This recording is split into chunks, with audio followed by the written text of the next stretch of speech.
Hey everyone, today is Wednesday, the 16th of January 2019. This is The Gap, episode 451. I'm Luke Lawrie. Joab Gilroy is here. Joab, how's your break been? Pretty good. I had a good break, you know. Hung out at home. Yep. Played a fuck ton of games, as everyone's about to find out. There is a lot here. Yes, there is. This list is stupid. It is extremely dumb. And yeah, that's about it. Watched some movies. Right. Yeah. Went and saw Holmes and Watson. I heard it's pretty terrible. I liked it. You know, I think people might, I don't know what people are expecting, maybe Step Brothers 2 or something, Step Brothers old-timey or whatever. But that's, I don't know, it was never really going to be that. It's not amazing. It's probably the weakest of the three movies that those two have done together, but still, it's got some proper laugh out loud moments, and yeah, so I watched that, and Aquaman in like a double feature, like back to back. That was a good choice. It was weird, like I literally bought the tickets while we were like on our way to go see Holmes and Watson. We're like, do we want to go see Aquaman afterwards? When we worked it out, we could literally walk out of Holmes and Watson and into Aquaman. I'm like, yeah, fuck it, let's do it. I liked Holmes and Watson more than Aquaman, to be honest. I thought Aquaman had some bits, but it felt fucking long, like really long, and it was 2 hours and 10 minutes or something. Yep. Ludicrous. And yeah, it just seemed like it was going on forever, and I just didn't think they needed to pack as much shit in as they did. Aquaman's world seems kind of dumb. Why the fuck are there crab people? Jason Momoa was funny, and like he's obviously a good actor. Yeah, I don't know. Anyway, there's that. Saw Glass. I liked Glass. If you enjoy Unbreakable and you liked Split, then I think you'll enjoy Glass. But if you didn't watch Split or didn't watch Unbreakable, I don't think you'll get much out of Glass. I think it will go over your head. I think it is extremely connected to that world. But fucking James McAvoy, holy shit, that dude is spectacular. Right. He's a fucking genius. He's amazing. Bruce actually shows up. Does he? I'm so used to Bruce doing literally nothing that it's a shock to see him actually acting. Yep. And Samuel L. Jackson's just fucking awesome. Some ham-fisted dialogue, there's no question. Some like really gross. It's like Shyamalan didn't believe in the audience. I didn't believe the audience would understand what he's had to explain a bunch of it. And so he explains a bunch of stuff. Yeah, I've actually been, because you got me onto Letterboxd. Yes, the Letterboxd app, and I've actually been reviewing movies I've seen. I resolved to review every movie I watched on Letterboxd. I watched written on Letterboxd this year, a written review, not just a fucking number. Yep, like a written review, and see how that goes at the end of the year. They're not like in depth. I'm not trying to fucking win any critiquing awards, and I'm not even trying to critique them. I'm not trying to be a movie critic, because I still want movies to be the same entertainment elements that games aren't to me. So I don't want to wind up over analyzing everything like I do in video games these days. But yes, it's still fun. Like I get to break down exactly what I like in a movie and what I don't like in a movie, and as long as I focus on those things without getting into like, I mean, I probably could review Roma and write on and on and on about how, you know, I love Quaron's fucking cinematic angles, but like I think Roma is a perfect example of why I don't want to wind up, you know, falling down the rabbit hole of movie criticism, because that movie is for fucking film lovers, you know, specifically people who are in love with the art of film, to the point that entertainment is left well on the wayside. There's a fucking 4-minute fucking scene where a dude's back in a car into a fucking garage and driving on like, good God. Yep. Fuck that. I hate Roma, by the way, just FYI. I hated it. I just thought it was unbelievably self-indulgent, and yeah, I understood what he was trying to convey, and I did think there were some extremely touching moments and some extremely poignant moments, but they were surrounded by fucking 2 hours of just horse shit, of long shots for no reason. The man needs a motherfucking editor, like, so bad. Anyway, yeah. So if you got Letterboxd, yeah, like it's actually really good. Like, you've talked about it before, I think, but it's a really good like tracking tool, I think. And yeah, I just wanted to use it to sort of, I guess, give myself a bit more context at the end of the year, because we were talking about it on New Year's, our favorite movies of the year. Yeah, I'm trying to remember. Yeah, well, I was trying to remember exactly why I liked and didn't like certain things. And yeah, at least this way I'll have an extremely in-depth, well, not extremely, 600 words or so to fucking jog my memory. Yeah. Yeah. I've been using it since like 2014. Yeah. It's really good. I think I've always said this, like, I would love if there was like a video game equivalent of this. I know there's stuff out there, like there's a couple of things that you can kind of use, but they seem really over bloated and like tracking, like you've got to connect all your Steam services and Xbox stuff to it. I don't know, man. I just wanted something simple. I feel like Letterboxd is pretty simple. Yeah.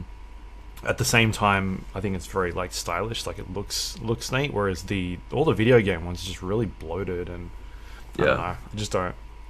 I don't know. If they went and made like video game boxed or something, then I'd probably be on board with that. But yeah, Letterboxd is awesome. It's really good. Yep. All right, man. I think we should get into it. There's a lot here. It's been like 3 or 4 weeks since we've last recorded. I think 3 weeks. First thing I want to say is thanks again. I think we said at the end of the last episode, but thanks again to everyone that listened last year. It was our biggest year to date. Awesome. And December was our second biggest month ever, right? By a small fraction. Oh, really? Yeah, man. Like if we had put out that extra episode, like we normally do every month, we probably would have topped it. But we were one short last year, in December. But yeah, good effort. Thanks everyone for listening. Thank you. It was a fun year. And awesome. 9.5 hours I think it totaled out to. We were expecting, I think, 6. I even cut down the news like quite a lot, because I was like, I figured like we weren't going to go that long, but you never know what happens when Nate shows up. And also we were, we got pretty loose at the end there. Maybe we were a bit drunk. Maybe. Tiny bit loose. We had fun though, and we hope everyone else had fun listening. Like, putting out that 9 hours hopefully tied you over during the break. Fingers crossed. People traveling and whatnot. Because I listen to quite a lot of like Game of the Year podcasts as well, end of the year, and like even the Giant Bomb stuff is really long. They do like 5 episodes, and they're like 6 hours each episode. So December is like I like to play strategy games, and we'll talk about some of them a bit later, and kind of just sit there and things that I can take my time and just, I don't need music. I don't need the like in-game music or in-game audio. I can just kind of mute it and play at my own pace, that sort of stuff. So that was good to go through all that sort of stuff. So hopefully people had the same sort of enjoyment for our show.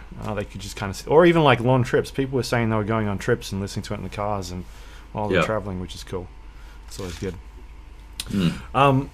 But I also wanted to mention, and I think this is a good starting point for some of the games we'll talk about.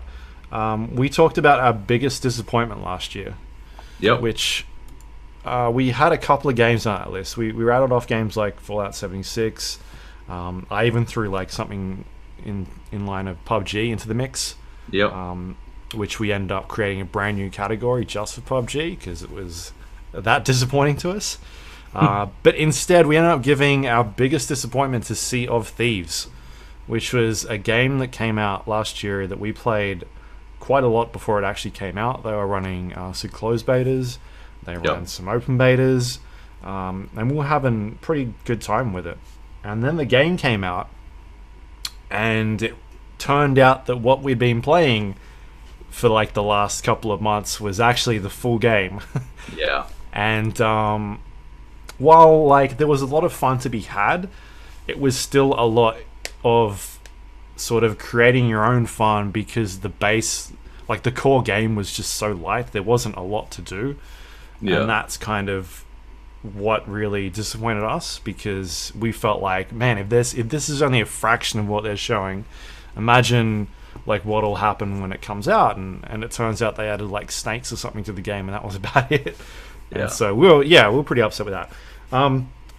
Anyway, and then so rewind to during the break a week and a half ago. Yeah. For whatever reason, I don't know, man. Like, I just felt like I'd seen it around, like people were talking about it again, and so I figured I'd jump in and check out Sea of Thieves. I already still had it installed. Microsoft was kind enough to update the game for me in the background, I guess, every time a new patch was released, which was good, because I just had to run the game, and off it went. It just started working straight away, which was awesome. I jumped in and then started playing basically, and I think that day you had seen me playing, or were like questioning why I was playing. That was basically it. Yep. Yeah, and then you decided to jump in as well, because it turned out you had it installed still. Yeah, it had been doing the same thing, updating in the background for me as well. Right, and so the last time we kind of played this game, I think it was probably around about June, July. Would that be about right?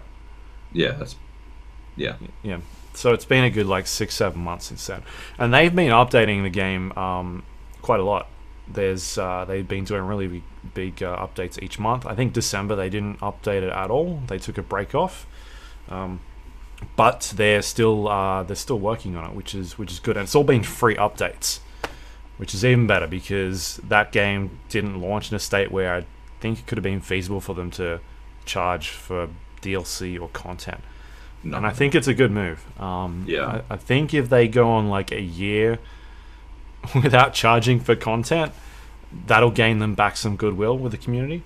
Yeah. And then go from there. Anyway, so we jumped in, and they have changed a lot.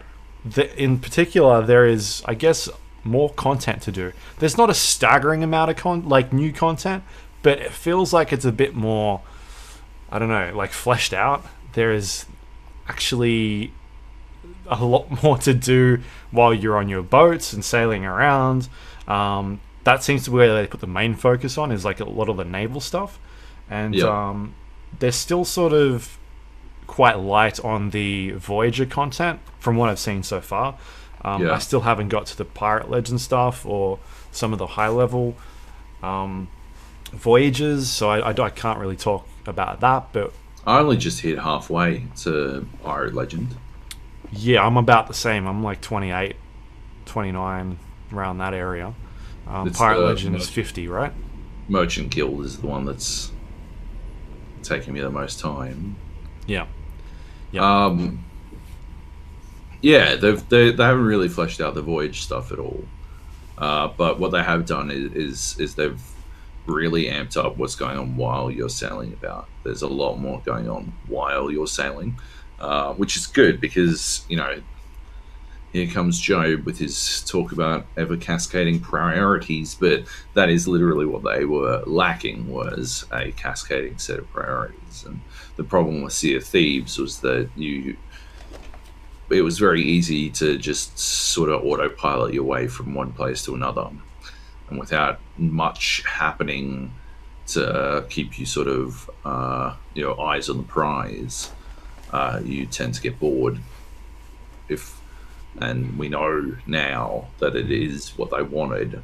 But if what they wanted was to try to create the sort of social experiences, social interactions that we wound up seeing in DayZ, then what they needed to do was make sure that you weren't directly incentivized to simply murder people as soon as you could.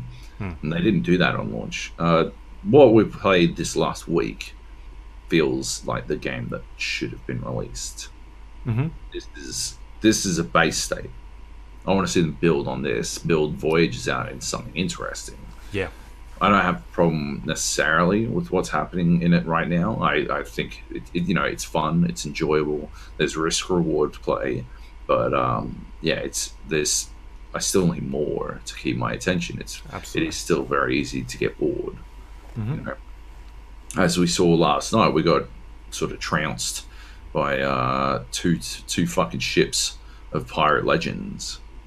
They weren't even trying to accomplish any goal. They were literally just trying to fuck up a tiny 2-person sloop with people who hadn't, we didn't have anything. Rank 26. Yeah, we didn't have anything. We told them we didn't have anything. They sank us, and then they came and sank us again. I'm a fucking troll. I'm not going to sit here and be like, oh, how dare you troll? I don't have a problem with fucking griefing, but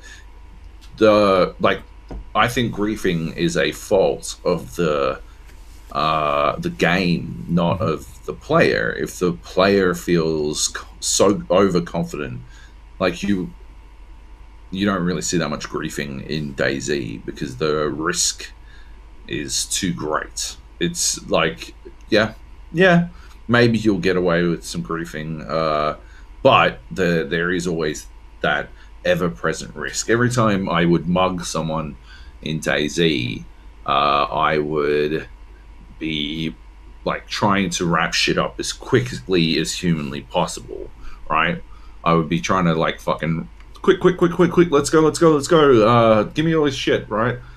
Because I knew internally that there was a chance that someone was going to fucking show up and spoil it. The risk, the more time you spend talking in game with another player, the higher the chance that someone else is going to come and spoil it. Right. That risk doesn't necessarily exist in Sea of Thieves, and so if they didn't have anything, if they didn't have any chests and we didn't have any chests, then there's no real risk for them to just troll the fuck out of us, to grief the fuck out of us, because they're not going to lose anything. They're in it to waste their time, and so they are free to waste our time as well. That's a fault of the game. If they're able to create incentivized players, give players a reason to not do it, then yeah, all the better. There are actually a lot more tools in Sea of Thieves now to create alternative social interactions beyond the straight up murder. I have been trying to construct a couple of them. You can set a flag on your mast. Yep. So you set the flag to join an alliance. You can do that, and the other team gets a share of the spoils. What I'd really like to do is hop aboard another team's ship and give them an ultimatum: join our alliance so that we get free loot, or we can murder you and take all the loot and you don't get shit. That's what I'd love to see happen. At the same time, it is a fantastic way to straight up rob people of all their stuff, because if you jump, we did it, we literally did it, and I was extremely proud of this. We hopped onto their ship screaming, parlay, deal, let's make a deal, and they were fucking well on board, but you were already under there, below deck, right? You were already below deck. I was on deck, and we had our fucking cannons lined up. They knew they were fucked. They stopped firing to make the deal, and then we just murdered them and took all their stuff. It was high quality.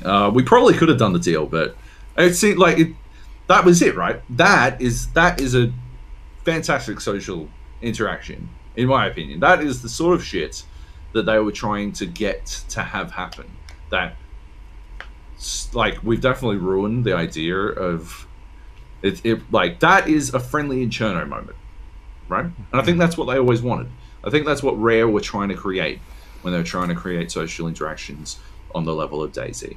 They were trying to create a friendly inferno where someone, ID friendly, and you still, even if they say yes, you don't know for certain. Right. There's a lot in that alliance system that allows wiggle room. There's no reason why you couldn't join the alliance, right? Sail to the outpost and turn in and break the alliance just before the turn in. We did something quite similar to that last night, where we were on a sloop. We managed to get a bunch of what was it, eight chests off the one from the island. Yeah, it was 10.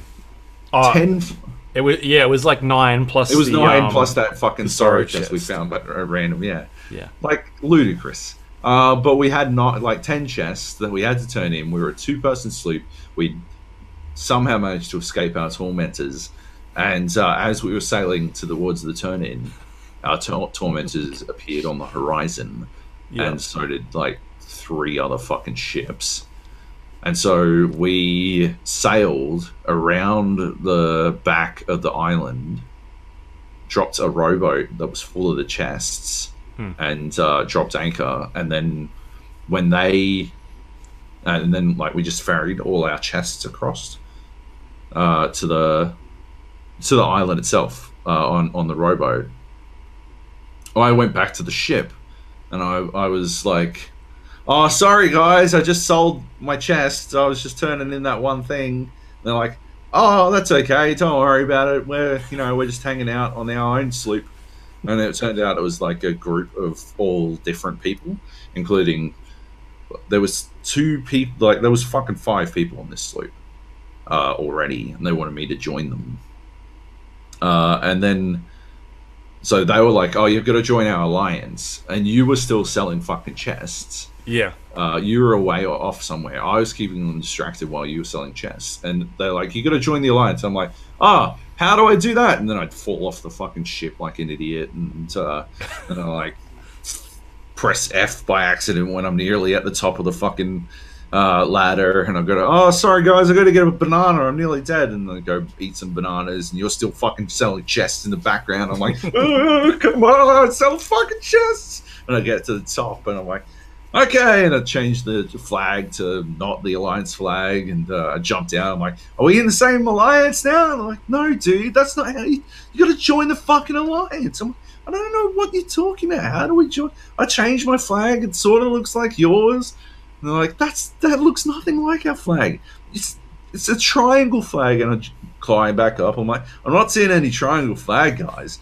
And they climb up to the top of theirs and like, "Oh, it's in another tab." And I'm like, "What? In a different box? Is there another box at the top, or do I have to jump down?" And I jump down on the sails, and is the box on the sails? I don't know what's going on. Until you sold the last chest, and then I joined the alliance. Right then and there. Everything was good. The alliance system to me 100% creates all of the mind game, social mind game shit that they're looking for. I think they've done a really good job there. They just need more incentives for you to do things other than torment people. And I just don't know how they can do that. I mean, at the moment, right, it seems like there is still risk, right? There is still risk to everything you do. We've had some of our best... I'd say I had some of my best gaming moments of the last couple of years in Sea of Thieves in the last week or so. Some of the shit that happened. I put some on Twitter. If you're on our Discord, you should be able to see them. If you're just following me on Twitter, just have a look back through my videos. There is one. They're a bit glitchy, and that bugs the fuck out of me, but it's shadow play being shadow play again. What are you going to do? But yeah, they're a bit glitchy, but there was one where we were literally surrounded. There's a new area called the Devil's Roar, and it's littered with volcanoes. And we sailed away from one island in a panic, because it was fucking exploding. It's the first time we've been there. Yeah, literally the first time we've been in this area. And then we sailed towards another one, and it exploded. The volcano popped off. And then so we decided we just sail to the outpost and get the fuck out of there. And the outpost has a volcano on it, and the volcano on the outpost started exploding as well. And it was such a bizarre situation. Like, I was truly incredulous. I mean, I couldn't fucking fathom how literally everything was just exploding nonstop, right? Like, it never fucking, we were just fucked. Every single which way we turned, we were just getting fucked on. And these fucking volcanoes continue for like 5 fucking minutes. They explode seemingly forever. I mean, Sea of Thieves is a game where things happen quite slowly. So 5 minutes, not necessarily, like, if you don't get the wind, you might only be halfway to the next island by the time the volcano stops. But Jesus Christ, when you are sitting, when you're lifting the anchor underneath the fucking volcano, like, that it's exploding, it feels like it's going forever. And when, the next one pops off while you're 90% of the way to it, it feels like an absolute crotch punch. But it's also like, that is some priority management shit that I've never seen in a game before. I mean, because so much about your experience falls to bits when suddenly the volcanoes are going. And trying to manage that, it is literally like every other priority management element stops, and it's all you do. All you do is worry about trying to not have giant boulders smash the fuck out of your ship. Right. Giant on fire boulders smash the fuck out of your ship. And yeah, that's fantastic. I thought it was fantastic. Well, I thought also even better was that you were so fucking insistent that we leave the Devil's Roar, and I 1000% at the helm. I kept us in the Devil's Roar for about 2 hours past when you it was the Lukiest thing I've ever done in my entire life. Like, it was pure Luke. Usually you were doing this shit to me, but for once I got to give you a taste of your own medicine, because you 100% would have done that to me. And I was, oh yeah, we're leaving, don't worry, turning us back into the fucking volcano area. It was gold. But there was that. Sorry, what was I was going to say the first like half an hour that we played was amazing. Do you remember when we just gotten back on and we ended up at the Skeleton Fort, and we ran into that crew of who were in a galleon, and it was like a bunch of Xbox players. Oh yeah. And it was the first time, like, we were dead set ready to murder these guys, and then this, I don't know, he was a young kid. He starts talking to us, and he's like, do you guys want to... No, we'll set up an alliance. And he's trying to convince his other teammates, that we're going to do this alliance, and you and I are like, okay. Fair, like, because we'd just gotten back into the game, we didn't really know what was going on. And so he's talking about this alliance stuff, and we just thought he was talking about, like, we just won't shoot each other and whatnot. Yeah. And then so you and I start discussing, like, what happens, like, if they screw us over? What are we going to do then? Like, how do we... So we're trying to play, like all these scenarios out through our head. Yeah.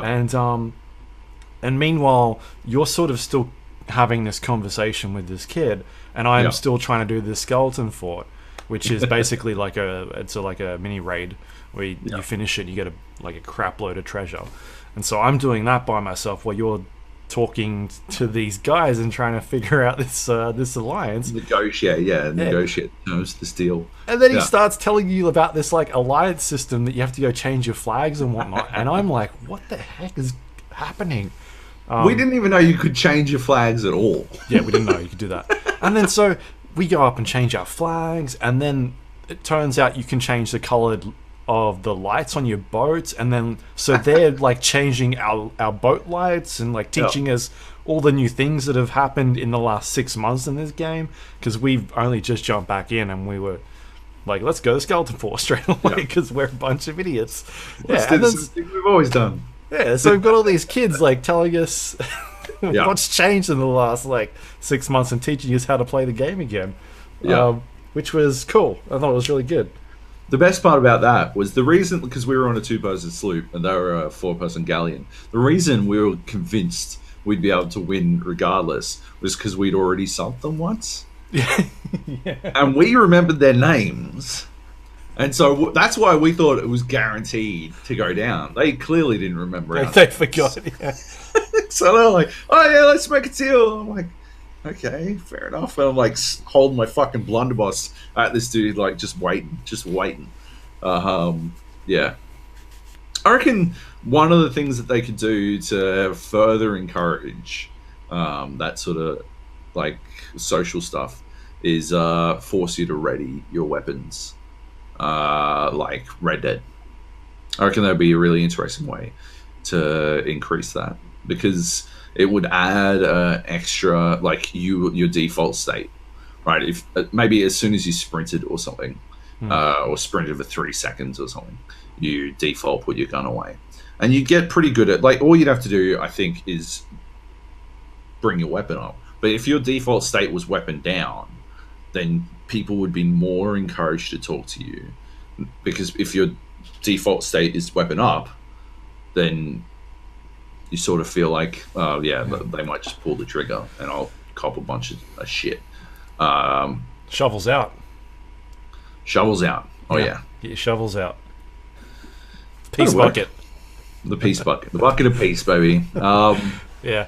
The other thing I think is really interesting, and I like, and I didn't know this is a thing until I read up on it, but the alliance system works by incentivizing you get more gold if you're in an alliance, which is really cool, because that kind of stops you from trying to break an alliance as well.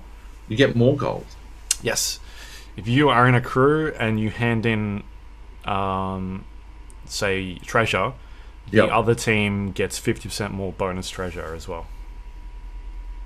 So, but you get 100% of your treasure. You get 100% of it, and the other team also gets a bonus for staying in the alliance. Right. Yeah. Yeah. Okay. Which is smart. Yeah. Okay. Well, yeah, that is a good idea. I don't know. No, is it? I feel like they should not. I feel like there should be, you know, the old prisoner's dilemma type thing, where you could, you know, feasibly just dick everyone about. Like, it is in your best interests, right, to stay in the alliance, right? Is that the prisoner's dilemma? I think. Yeah, but then you get to the point where no one would, like, what's the point of even being in an alliance, and why not just get your treasure and just leave it? I don't know. So, because you'd hold them accountable, right? Like, if I was in an alliance, if we did manage to successfully parlay our way into an alliance, I would post someone at their flag to make sure that they couldn't break the alliance. Mm-hmm. That's what I'd do. I mean, because I was under the impression that the team that turned in would get 100% of their gold, and the other team would get 50% of that gold. But it doesn't work that way. They get 150%. Sounds like they get 150. See, yeah, I feel like what I've read, I feel like they should, like, if in my mind, it was just more. It was like fucking racketeering, basically, right? Like, it was just protection money. Oh yeah, join our alliance, and we'll protect you from us, right? We'll stop you getting the shit kicked out of you by us, but nevertheless, the shit will stop getting kicked out of you. So it is in your best interests to hold on to this alliance, right? What do we get out of it? Half the gold, but you don't lose anything, right? You don't lose anything monetarily. Maybe your pride gets hurt, right? That makes sense to me. The bonus. I don't know. I don't know if I'm about it. I don't think I like it. Yeah. Because then you're heavily incentivized to team up. It would make sense though, because remember those dudes gave us all the good shit to turn in. Yeah. Remember that, like those cheeky motherfuckers. Gave us all the good shit. So if they were getting 150%, then we're like, fuck yeah, $5,000 for one fucking crate, and they're walking away with fucking $7,500. Fucking cheeky sons of bitches. I don't know. Like, I haven't looked at the maths, but that's just what I've read. That's sort of how that works. I don't know if there's a different percentage. Maybe I'm a bit wrong, but they've got some sort of system in there to incentivize you to stay in the alliance when you hand in your own treasure. Okay. And like maybe that's the solution to the whole griefing thing, right? Is that maybe there needs to be some sort of system in there that looks at it. And I think the problem it also spans to everybody is playing against each other no matter how many people is in a team. So like there could be a 4-person galleon up against a 1-person sloop. You're all on the same server. And so like having some sort of I don't know, like indicator whether or not, like if you're going around just sinking ships for the fun of it without taking any loot, maybe that gives you some sort of notch or a score, and then will automatically set your flag to a pirate ship, and then you can look at people's flags and know that they're a pirate. Like because they do have the PvP flag, right? There is a PvP flag, but all that does is show your ship on the map, and, so you can that's it. Specifically have fights. Yeah. What if you spent such and such amount of time and got such and such amount of kills without heading to an outpost, the PvP flag auto set or something like that? Yeah, like the like a wanted system or something like that, and then stick a bounty on that ship's head. Like if you come and kill them, you get treasure, or I don't know, something like that. Because at that point, like you're just a pirate legend running around just shooting ships. Like I don't see how that's balanced in a way as well. Like 4 people against 1, like you can't really do much other than get your ship blown up. Like in no situation are you ever going to win that fight. Especially considering if you have the wind, the sloop is the slowest fucking ship in the game. Yeah, like, so you are always sort of fucked. Maybe 99% of the like maybe there's a 1% chance that you'll win that fight if you get lucky and you blow them up with a barrel and they've got barrels on their ship or something like that. But if you've got a crew that knows what they're doing, then you're not going to win that fight. Like you're on there by yourself. You can't shoot cannons as well as heal your boat and bail out water and then try and destroy them and jump on their ship and stop them from healing up. Like even if you are constantly shooting at their ship with cannons, they're still going to be able to patch it up with 1 person. Like there's nothing you can really do about it at all. Other than run. And that's just if there was some sort of system in there like you just mentioned, like a wanted system or something that de-incentivized people to do that, then maybe people would stop doing that just for no reason. Exactly. I mean, we've definitely gone in there and blown up sloops. Yep. But I think most of the time it's because they had treasure, or because they were stopped at a island looking for treasure, or they were at a shipwreck diving for treasure. Like we're not just blowing them up for the fun of it. We're stealing their stuff. Explicitly left ships alone because someone like telescoped them and confirmed that they didn't have any treasure. Like we're in it for the loot. I don't think piracy in the pirate game is a bad thing. No. But like if it is just finding bambinos and fucking on them, I think it's pretty it's lame. It's definitely lame. But like I said, I'm a griefer at heart. I love griefing, and I don't have a problem with it.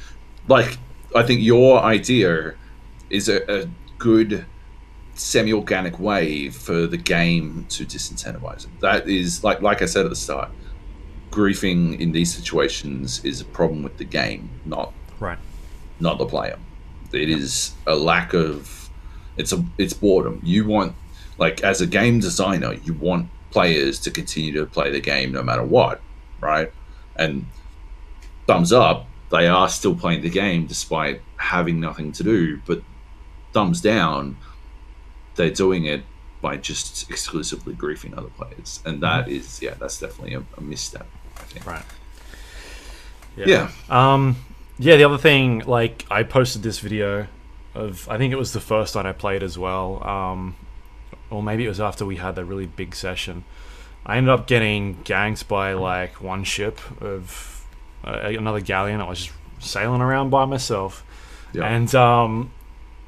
And so they blew up my ship, but they didn't kill me. And I swam to their ship and basically boarded them without them realizing, and then went up to their crow's nest while they were handing in treasure, and used the sleep sleep motion, and then that basically gives you like a third person view around you. Yeah, bit cheaty. So these guys they're talking in chat, so they've clearly, I think they're playing on Xbox again, because you can usually tell when people play on Xbox because they're using voice chat, and most of the time they're using voice chat. So and they're bad at aiming. Yeah, and so these guys are talking. One of them was Australian, there was an American guy, and a European, which I still don't understand how matchmaking works, but it's really interesting. And so they are talking, and they're like, let's go to a fort. And I'm like, all right. They start saying, so they sail off, and like 10 minutes in, I start talking to them. But I'm not like talking directly to them. I'm just kind of screwing with them. And so I do in like all chat, like the voice chat. I'm like, oh, there's a ship on our left. And then about 3 or 4 seconds pass, and the Australian guy goes, what, there's a ship on our left? And he's the only Australian on the boat. And another Australian says, there's a ship on our left. And then so they start looking, and then they're like, oh, there's barrels there. And then they jump off and start going for these barrels. And anyway, I keep talking to them, like, I was asking them like how many bananas they had or something like that, and they're like answering me, and I'm like, what is going on? There's 3 of you on this boat, and the Australian keeps answering, and I'm like, what is? I think this guy's like on something. So this goes on for like 20 minutes, and every once in a while I kind of just chime in and ask them a question, and eventually one of them sort of answers, and they have no idea like that I am on top of their ship talking to them, and I'm not part of their crew. So they get to the fort and they start doing it, and about 5 minutes goes by, and I eventually climb down. I start stealing like a bunch of their stuff, like cannonballs and bananas and planks and whatnot, and I swim over to one of the like cannon outposts, and I start putting like stuff in the barrels. Like I'm sort of moving all their shit into barrels on the elsewhere.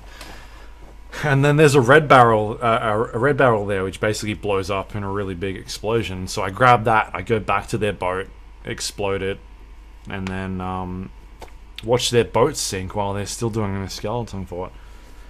And then so I go back onto the outpost, like the little cannon outpost, and I'm just yelling at them like, hey idiots, I blew up your boat. And one of them was pretty impressed that happened, because they had no idea.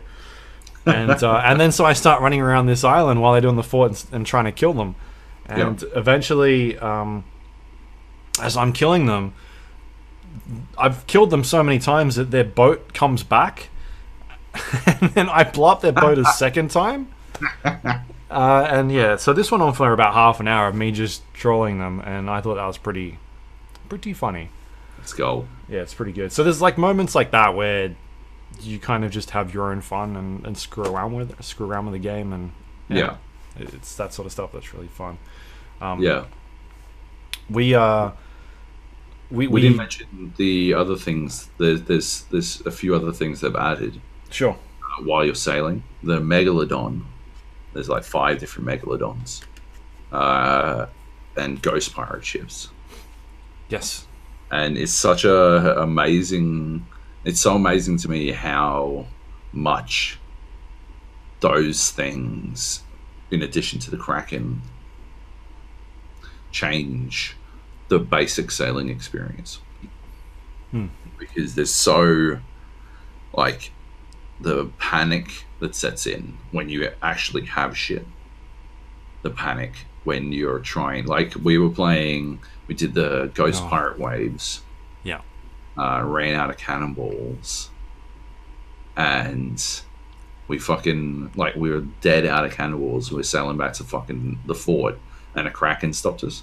And so we literally had to, like, we were in a full panic just trying to sail our way out of this Kraken, because you can sail out of a Kraken space, but it takes, it must have been 5 minutes, like 6 minutes. Yeah, it was long. It was ages, because it kept spinning us around.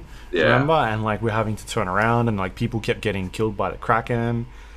Meanwhile, like this Kraken is making holes in our ship, and we can't go up top because it'll kill us, and we're out of cannonballs, and we got like all this stuff. Yeah, it was hectic.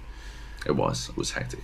It was good though, and like that was such a unique situation to find ourselves in.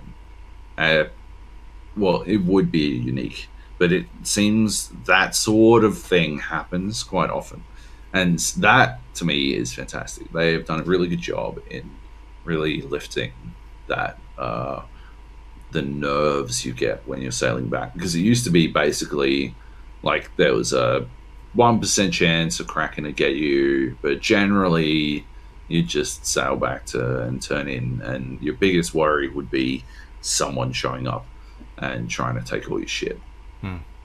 That's not the case anymore, apart from the fact that you get way more treasure, and so there's way more stuff that you have to turn in, so the turn in phase takes longer. There's also, a giant shark might show up, and the giant shark is pretty easy to kill, but it can fuck your shit up, and if you're out of cannonballs, it's tough. Or if you're out of planks, it's even tougher, because you're pretty much guaranteed to take some damage. And the ghost pirate ships, I mean, we've had like 3 of them surrounding us at once. And that is some shit. I mean, they constantly fire. They've got like an unlimited supply of the magic cannonballs that they've added, the cursed ones, which like can anchor you or to put you all to sleep or stuff like that. We've got like shitloads of those, and so you really have to manage that kind of stuff a lot, and it gets tough and pretty scary. They've done a really good job at expanding that sort of stuff. They just need to change the voyages to be something more than running around the island digging 9 times. Although I am fucking spectacular at it, like unnaturally good at it. It does sort of get a bit dull. Yeah, I would like a way to be able to zoom in on that map, like get a closer look, because sometimes I'm like, I just cannot see where this, like, where is this X sitting at? Zooming in would be cool. But yeah, like the riddle stuff is interesting sometimes, like trying to find the locations it's talking about. I was doing one the other night with somebody, and it was talking about looking for the like rowboat shooting range and on the east side of the island, and we found like a broken rowboat, and I'm trying to figure out like, is this what they're talking about? And we're like digging holes all around it. Eventually we go like further north, and we end up finding this this shooting range. Like it looks like a boat that's sort of stuck in the ground with like a bullseye attached to it, and I'm like, this is what they're talking about, instead of the one we were. So like just trying to figure that stuff out is a bit more interesting than just looking at a map and being like, all right, where's the X at? So I'd like to see more voyage stuff added, like just more interesting things to do, because I think they're getting there with the ship combat stuff, and they're definitely listening to the community and trying to put a lot more content in there, which is great. And it's fun. Like the additions of the cannonballs were really interesting, like different ways to sort of unleash hell on your enemy, at the same time having to worry about who's on the other boat. Like if you shoot a poison cannonball at them, everyone gets poisoned, not just the enemies. Like, oh, you're an idiot, I'm on the ship. Stuff like that. So yeah, man, it's good, it's fun, man. Like we had that, I felt like that that run we did yesterday, me and you, where we hijacked that boat and stole all that stuff. I think it was yesterday.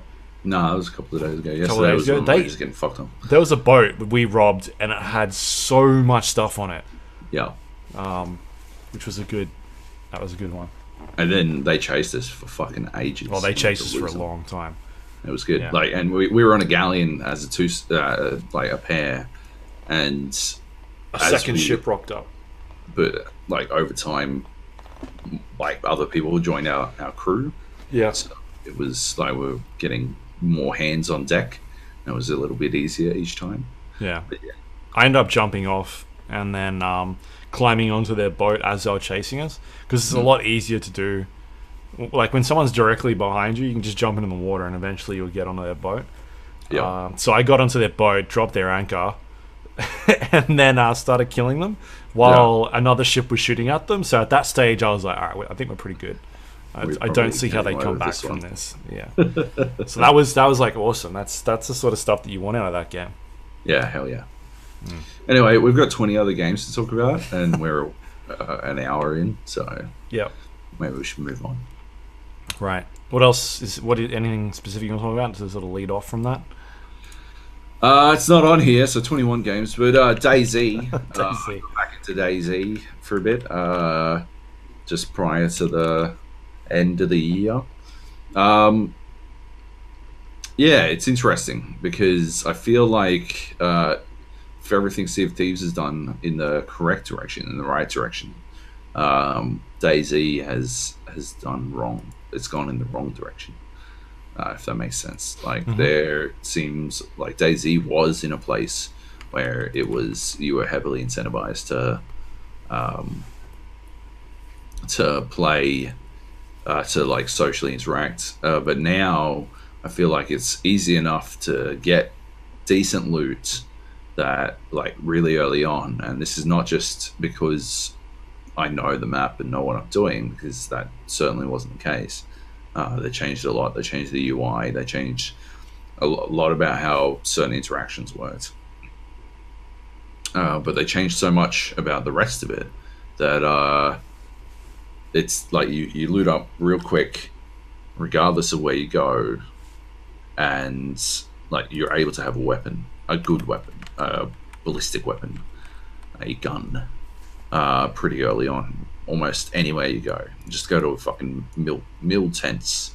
You can find mill tents in Cherno, just outside of Cherno, down the road from Cherno, fucking north of Cherno, northwest of Cherno, northwest airfield, fucking everywhere. There's fuck tons of mill tents, and yeah, it feels like there isn't really an opportunity to talk to people. You're not really incentivized. It's far easier to just shoot them and get what you can out of their body, because the risk of them firing back is now too high. It used to be that the risk was pretty low, that they'd have a ranged weapon. So once you had a pistol, you could dictate the terms of the engagement. But now, I mean, you don't know if, like, yeah, you can't really secure an area before you go in for the rob. They've almost definitely got a gun. They've almost definitely got the gun in their hands already, so they can deal with Zeds, or they can, yeah, do basically whatever. And so, yeah, it doesn't feel like it's the right move to run up and tell someone to put their fucking hands up. Yeah, they've just complicated a lot of stuff. It feels like that heavily against a person. Like the Mosin, trying to reload the fucking Mosin is a pain in the dick until someone points out that you can put ammo on your hotbar. So if you've got your Mosin on hotbar 5, you can equip your Mosin and then hold hotbar 7, and you will load new rounds in, as opposed to having to drag it while you're in your inventory. But it's still not a very fucking intuitive way to fucking reload. You can't just press R and reload straight out of your inventory for whatever fucking reason. Which means if your weapon is a single shot, a bolt action, or whatever the fuck, then yeah, you're heavily disincentivized from trying to like start anything because you get one shot, and if you don't kill with that one shot, you are dead zone. Yeah, it's just feels like they've gone in the wrong direction. That said, I did enjoy playing it, but I mostly enjoyed it. It was the classic. I enjoyed it because of the company, less than the game. I enjoyed playing because I was playing with a group of good people to play with. And so, as always, co-op games are fun because they're co-op, not necessarily because they're good games. And that was 100% the DayZ experience to me. I didn't get bored. I definitely found myself like losing hours in it without realizing. But I didn't really want to go back in. Yep. Like once I was out, DayZ back in the day, I was like, holy fuck, anything could happen. Like I might run into some people and get robbed. They might like try to fucking make me drink some fucking motor oil or something. Yeah. DayZ now, it's if I see another person, I'm going to shoot them, and if they see me first, I'm probably going to die. Which is just not my sort of jam. Yep. It just Need a feels wanted system. That's it. Yeah, exactly. They should get a flag above their head. Yeah, like one of those, like on the trolleys. Yeah, exactly. Balls. Yeah. Anyway, I've got that installed still, but didn't jump in while you guys were playing. Yeah. Would have been like the good thing about DayZ is that you can have a group of any size. You don't need I think the only bad thing about Sea of Thieves is once you hit the cap of 4, other people can't join. And so if you've got 5 people, you're going to sort of set up another ship, and it's not very easy to set up another ship. Yeah. That's the only bad thing, I think. Yeah, you can't just sink one and fire a second one up. It's strange. Although they have added a new ship which we didn't talk about. The brig, the little 3-person. That's actually the fastest ship in the game if you've got the wind. It's good. I like it. I would love that layout for 4 people, but yeah. Unless you know for a fact you're only going to have 3 people playing, there just doesn't seem to be any reason to not go the galleon. Yeah. Just to have the space, because otherwise you'd have to wait until a voyage is over, until people have turned in before you can join on a brig if you're the 4th, which is a pain. Anyway, moving on. What else have we got? Just some quick VR ones, shall we? Yeah, let's do it. Okay. I Expect You to Die is a VR game that I got over the weekend. I got a bunch over the holidays. I played a fuck ton of VR over the holidays. Finally I've got a really good setup for my Vive. I've been struggling to find a way to set it up without it falling down, because 3M hooks were constantly falling because the Vive itself vibrates. Right. And so it shakes the adhesive loose, which is a mad pain in the dick. Wait, what's vibrating? The base station. So you got these 2 base stations that detect where you are in the room.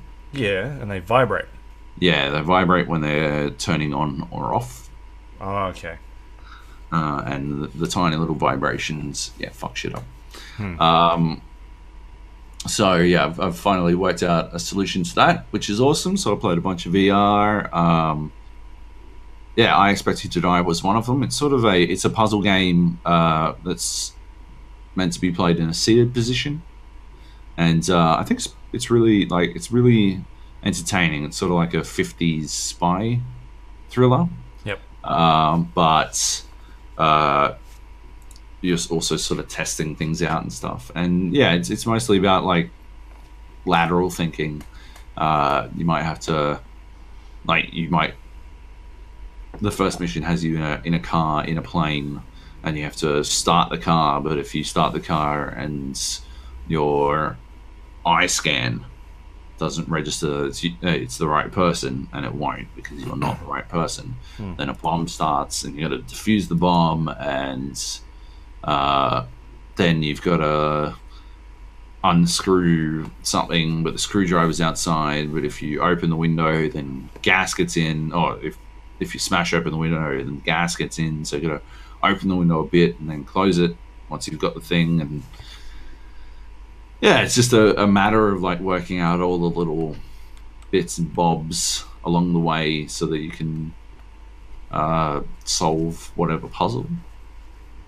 It doesn't feel like it's so much puzzle solving as it is noticing shit, though, I guess is the only problem. Like it's a great first VR experience, and my wife enjoyed it, but it's not a fantastic game. I think like the game section doesn't feel complex enough for it to be interesting to me. So yeah, I don't know. That takes us to Prey Typhon Hunter, which is, so I talked about this, the Typhon Hunter stuff is basically a prop hunt game set in the Prey universe, but the VR stuff is more like an escape room. And I really enjoyed this. It uses environments from the game. It provides a little bit of extra backstory, and yeah, there's some halfway decent puzzle solving, like actual puzzle solving. You can move around in the game world. It's not played from a seated position. You do the teleport jumps type stuff. I don't hate that. I know some people can't stand it, but I don't hate it. And yeah, I think it works really well. I just really love that world. I love the station, and I love having an opportunity to go back into it again. It was extremely immersive. There were a number of moments where I, reacted to stuff without, like, tried to put something down. I tried to put one of my fucking controllers down on a desk that didn't exist at one point because I was trying to pick something else up, and I just sort of fucking mentally blanked, which would have been embarrassing, but nobody saw me. Yeah, like super immersive, like, yeah, just really good stuff. I think they did an awesome job. I played that in Dallas when I went to QuakeCon last year. Oh yeah, and it was Morgan's office. Is that? Oh yeah, yep. There's three of them. There's three different maps. Morgan's office, the apartment that you start the game in. Okay, yep. The singing lounge that you visit at one point in the game. Right. Yeah. Yeah, cool. I obviously didn't play the whole thing, but yeah, man, it seemed really cool. Like the very sort of easy to get around the environment.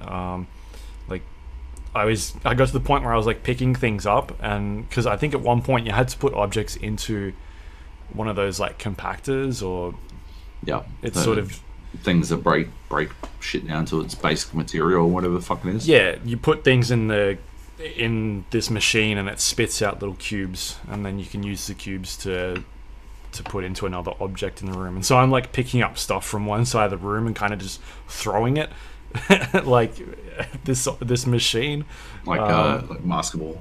Yeah, just like throwing it over my shoulder, like picking up a bunch of stuff and just using my hands to just throw it, and then I teleport over and pick them all up off the ground and then put them in the machine.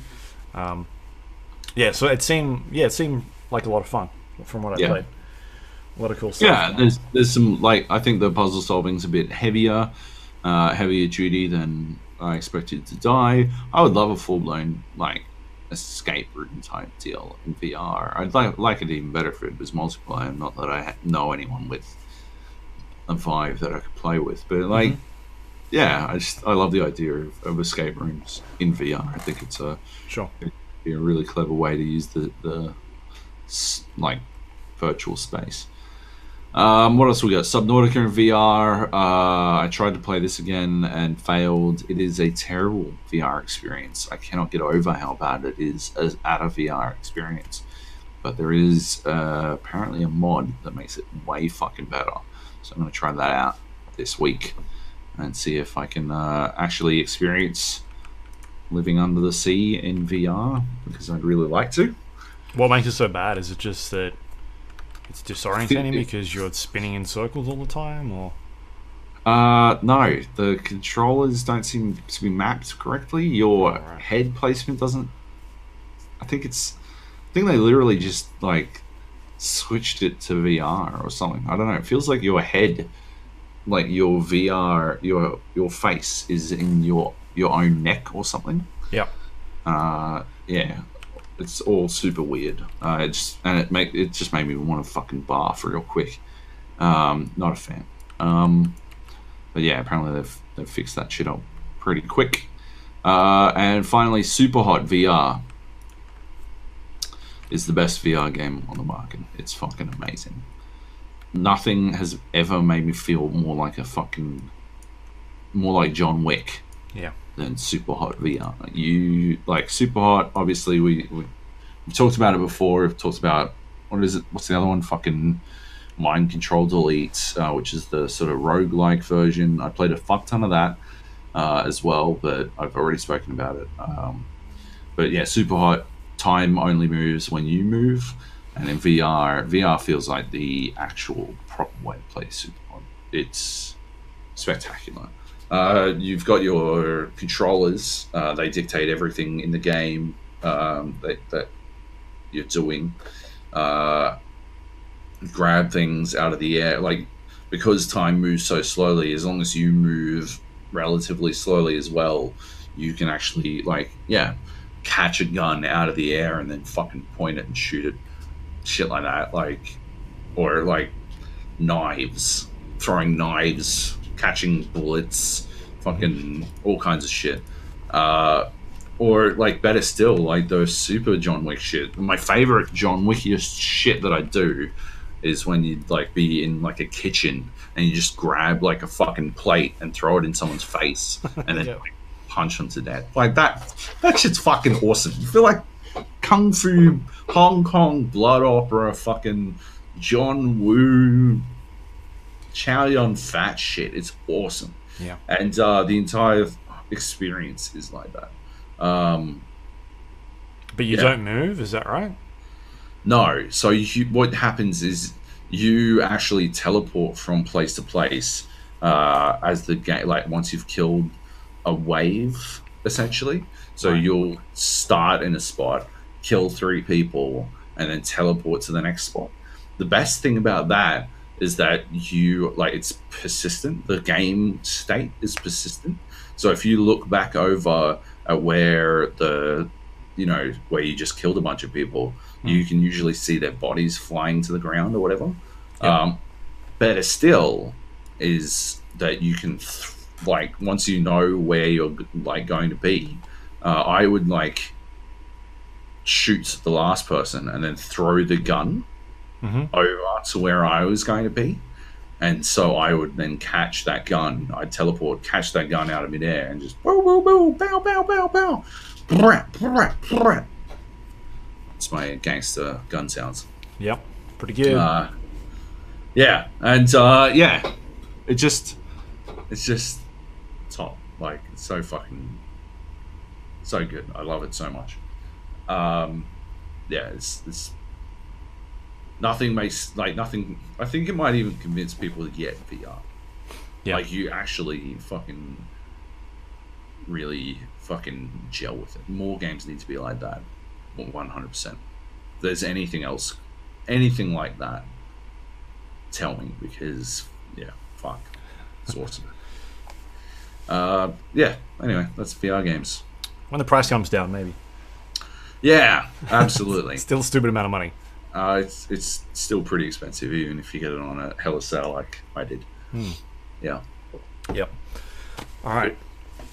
I've sort of broken these up, so we can just keep going down the list now. Okay. Yeah. Sure. Aren't I going to continue talking for the next fucking hour? No, we'll be right. Unless, is there a lot to talk about with these ones? Jeez. Divinity Original Sin 2. I played this over the break. It's fucking awesome. Yeah. I can't believe I missed this shit. I bought them both in the Steam sales because they're pretty cheap. And I don't know what I was. I don't know exactly what I was looking for. I wanted a good RPG experience, but I didn't want to do a shit ton of reading. This is going to sound super dorky, but I also wanted to like have that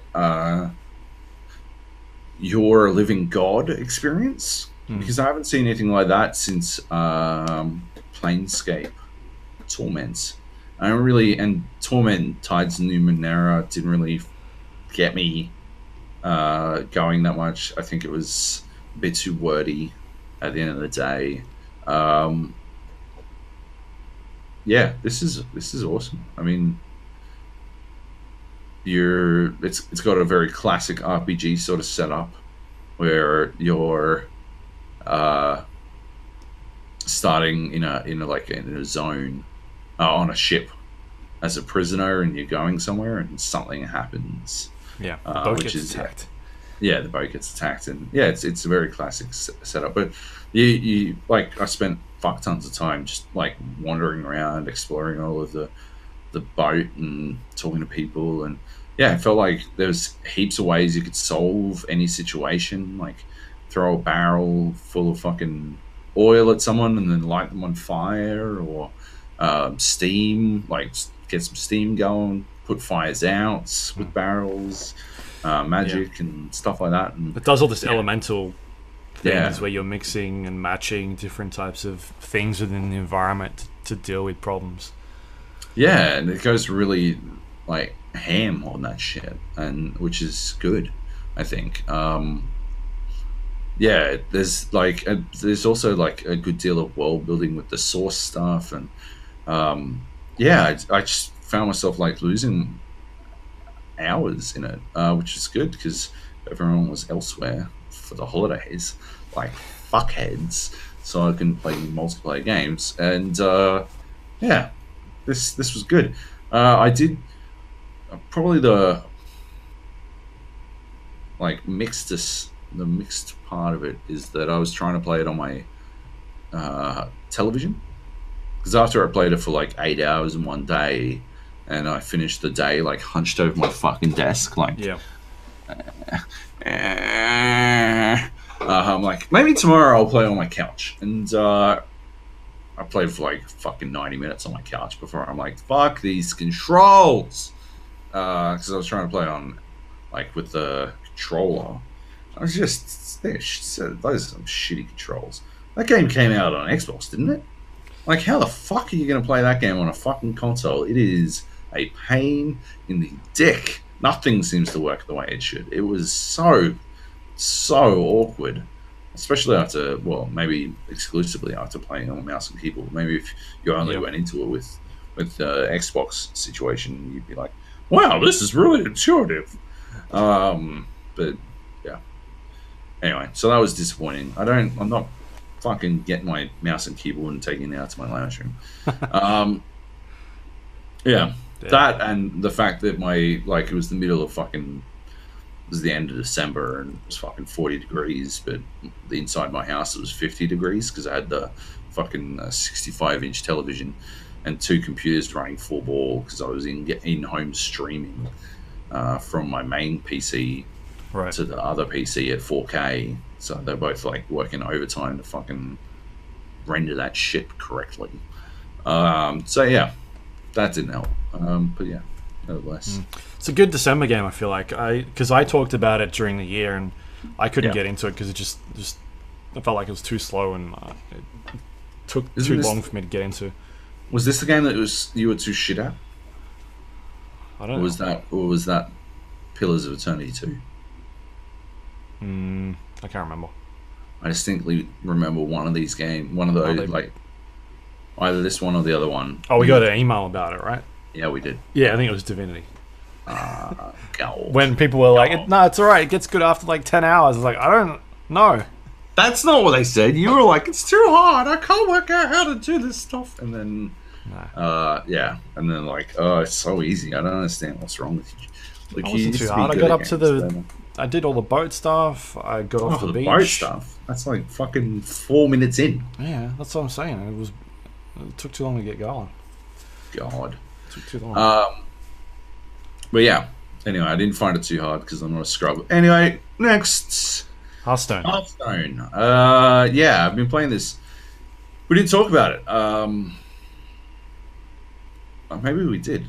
I think we did talk about it at some stage. Did we talk about it in the Game of the Year? Did I shit on it? Maybe. Yes, maybe you did. Maybe I didn't. When I was super drunk. Anyway, they've sort of fixed the Rumble Run. I'm still staggered that it was released in the state that it was, but it's marginally better than it was. They've fixed the synergy system so that you no longer get a fucking ton of cards that you have absolutely no use for. Like when you're trying to be a fucking dragon priest and you don't get any dragon cards. Now you'll generally actually get dragon cards. It might not actually be the best choice, but you'll actually have the choice now. You'll actually be able to go, wow, I don't need any more dragon cards. I should actually go for something that will better help my deck. And it feels much better in that sense, which is good. Yeah,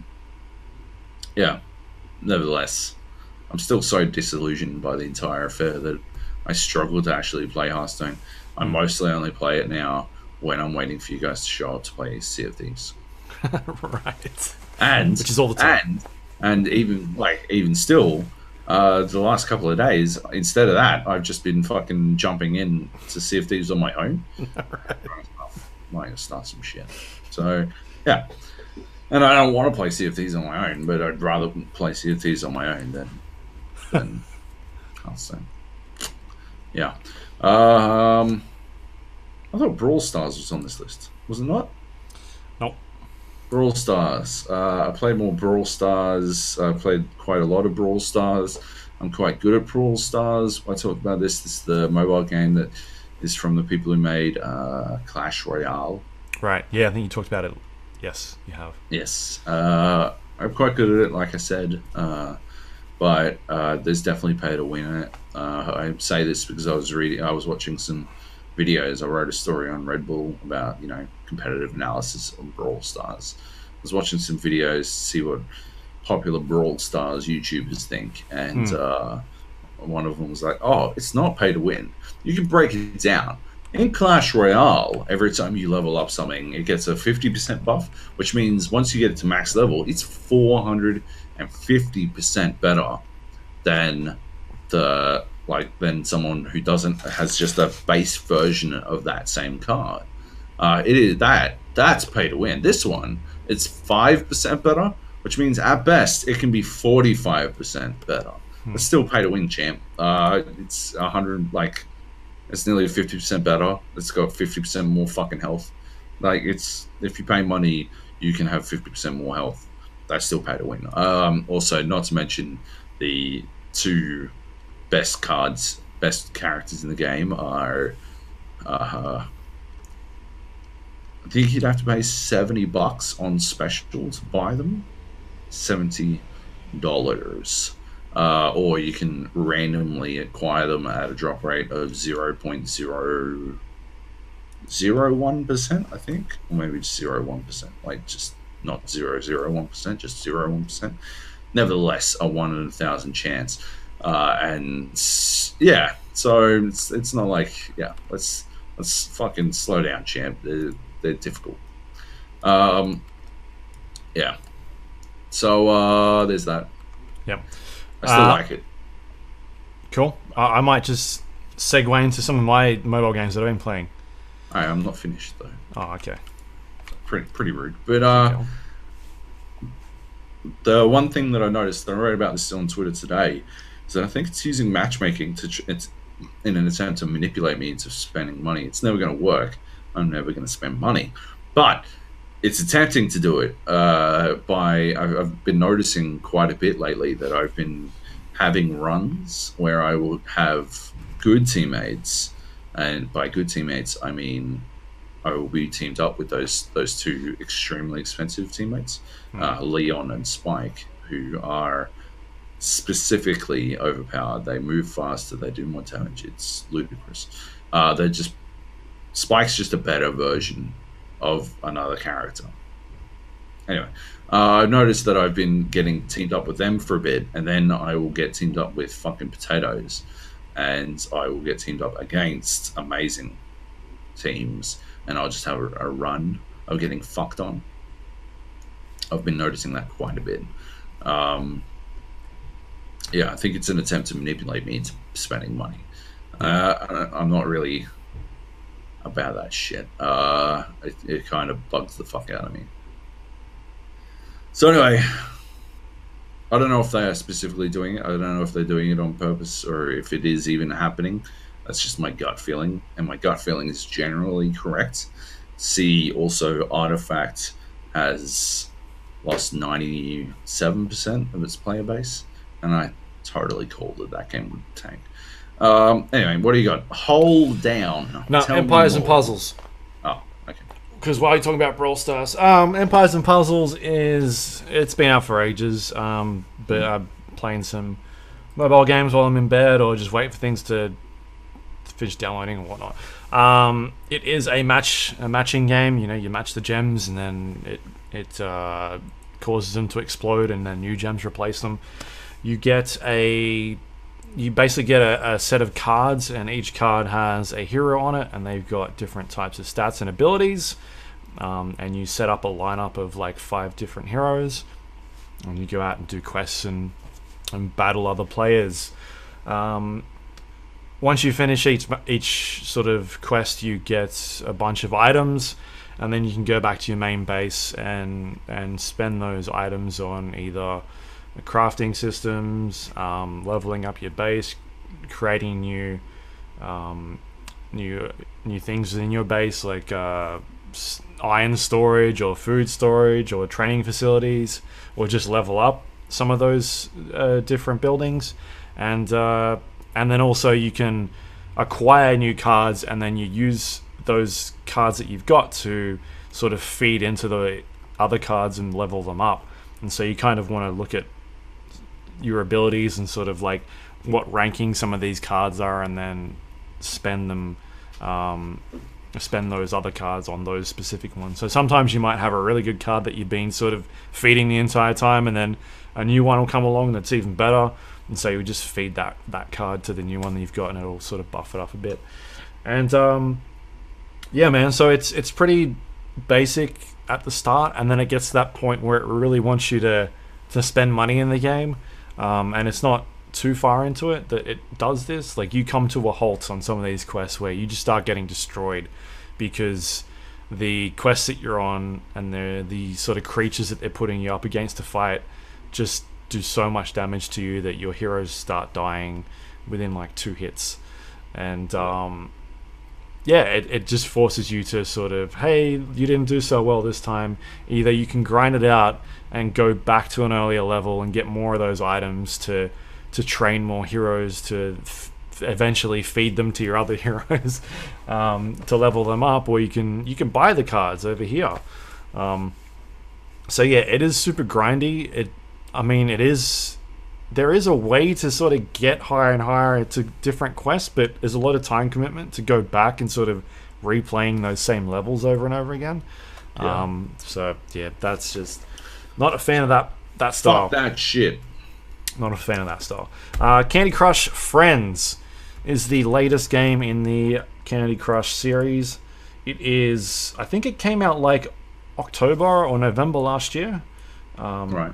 I missed it, but I played a lot of Candy Crush Saga. It was kind of the game that when I was waiting at like the airport or something and I didn't have anything to do, I just fire up Candy Crush Saga and play that for an hour or something. When you were waiting to pick your kids up from school. Yeah. When your mummy and me class was starting 10 minutes late, you'd play some Candy Crush Saga. In my soccer van. Yeah. So played a bunch of that, and Candy Crush Saga is free. I never felt like it was a game that was demanding of my money. Like, it would get me to these points where I felt like I needed to spend any money in it. Yep. There's basically levels in Candy Crush where you're given it's a puzzle, basically. It's another matching game. If people don't know about it, one of the most popular mobile games in the world. You match fruit or I think it's fruit or like Candy, idiot. candy. Oh yeah, candy fruit. Something like that. It's in the fucking title, Luke. Yeah, so you match candy, and there's different types of colored candy, and if you match 3 in a row, it explodes them, and blah blah. There's different like chain reactions you can set off, and there's tons and tons of stuff that they keep adding into this one. So this new one is like Candy Crush Friends. It adds these like animals that you can sort of use within each game, and they've each got like individual abilities, and it'll be like, oh, if you match 10 of these types of colored candies, then you'll get to use this ability, and they'll automatically throw one out, and you start like acquiring all these different animals that you can use throughout the puzzles, and it's really good. Like the puzzles that they throw in there's some very different ones from Candy Crush Saga. There's things like there'll be multi sort of screened puzzles where you might need to get like all the way down to the bottom of the screen. Sometimes there's ones where you'll need to get these heart-shaped items. You'll have to explode next to them, and then they sort of move each time, and you've got to get them to like the final place. So it's not just like getting the highest score or clearing the board or anything like that. It's they kind of get you to think about each puzzle and like what's the best approach to it. Like how should you do it? Are there certain types of these friends or animals that you should take with you? Like what's better than which ones are best to use on this particular puzzle?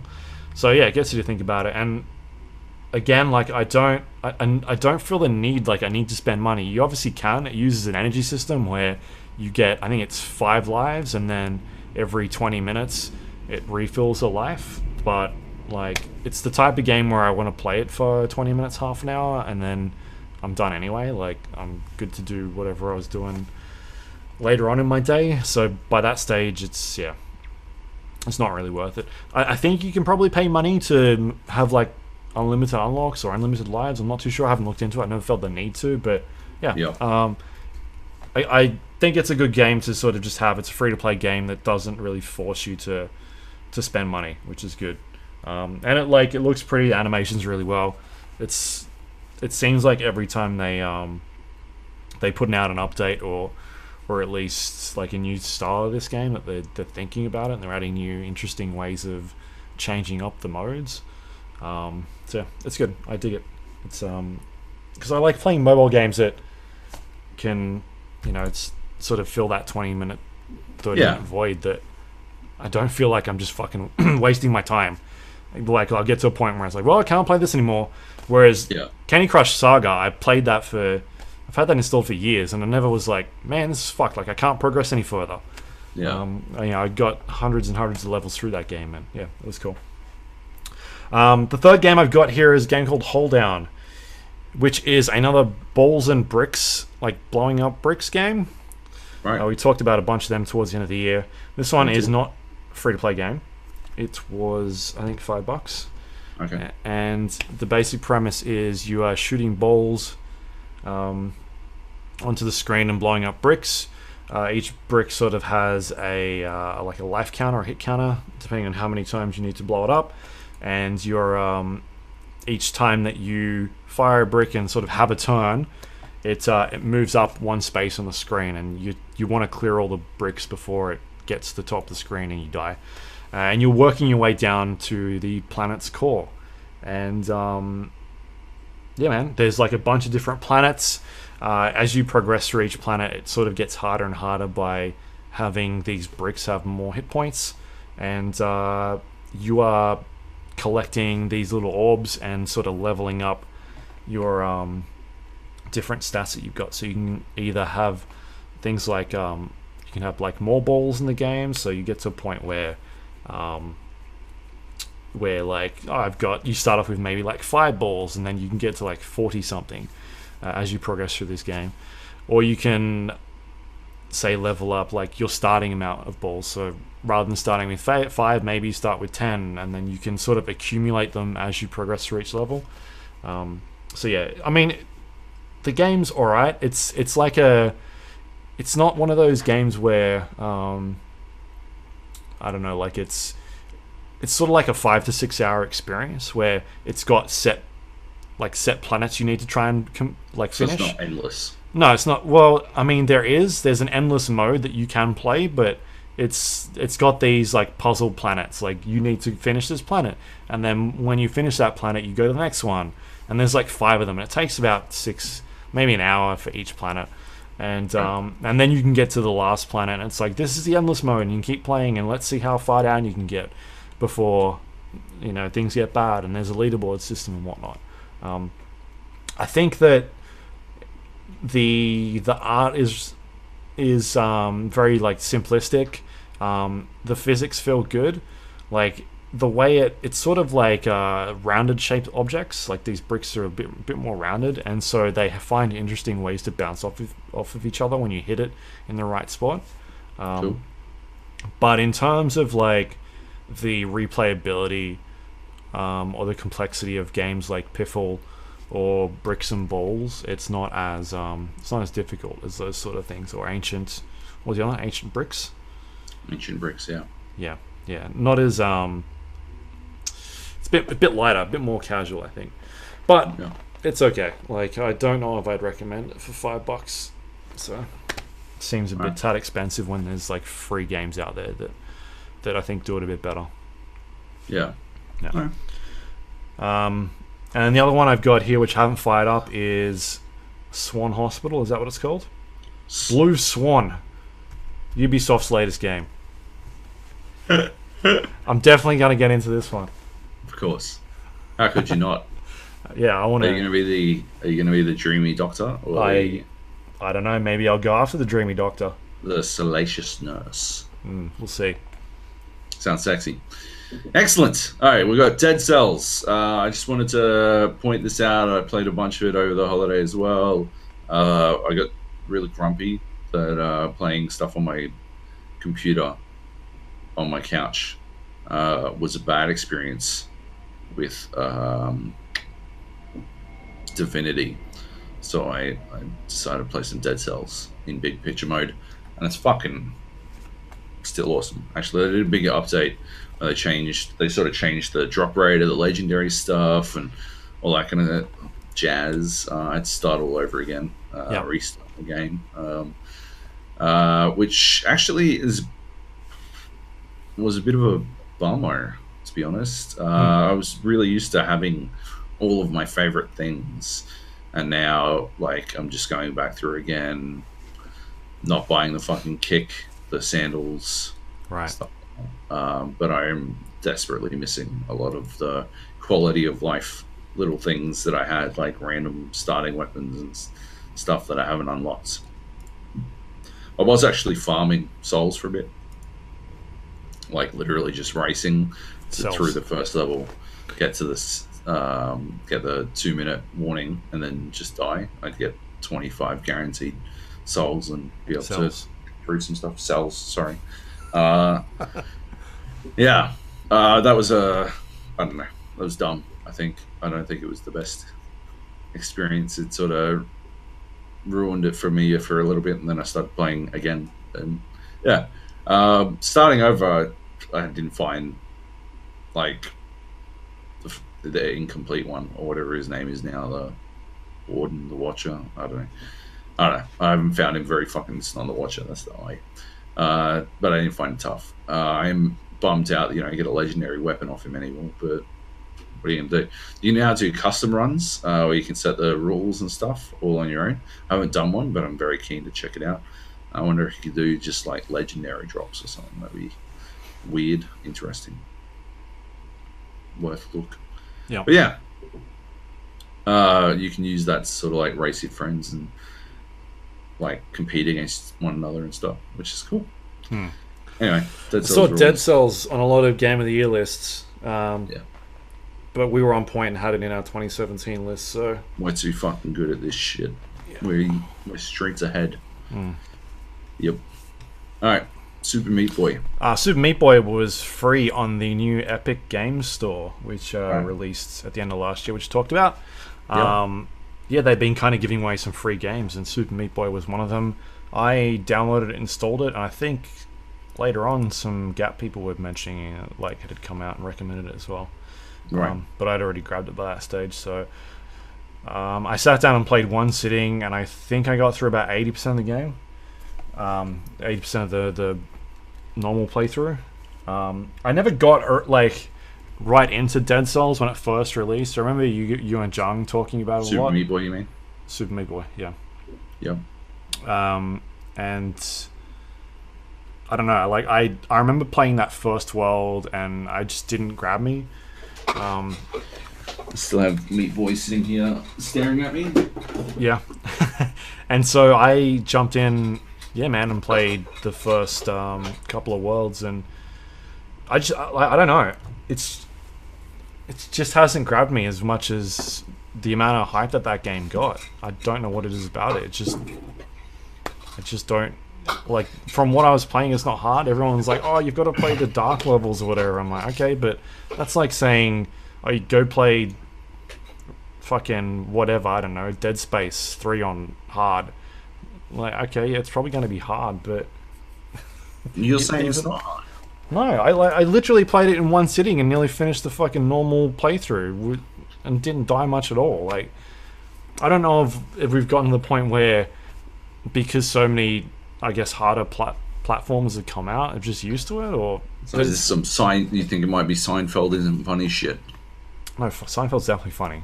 No, but it's a phenomenon, yeah. Right? Where nowadays people who never watched Seinfeld go back and watch it, and they're like, "This isn't funny," and it's because all of the jokes, all of the scenarios, the things that they do that are funny, and they're wrong. It is funny, regardless, but a lot of them are now done, but elevated by people who are literally just copying the same the formula, you know.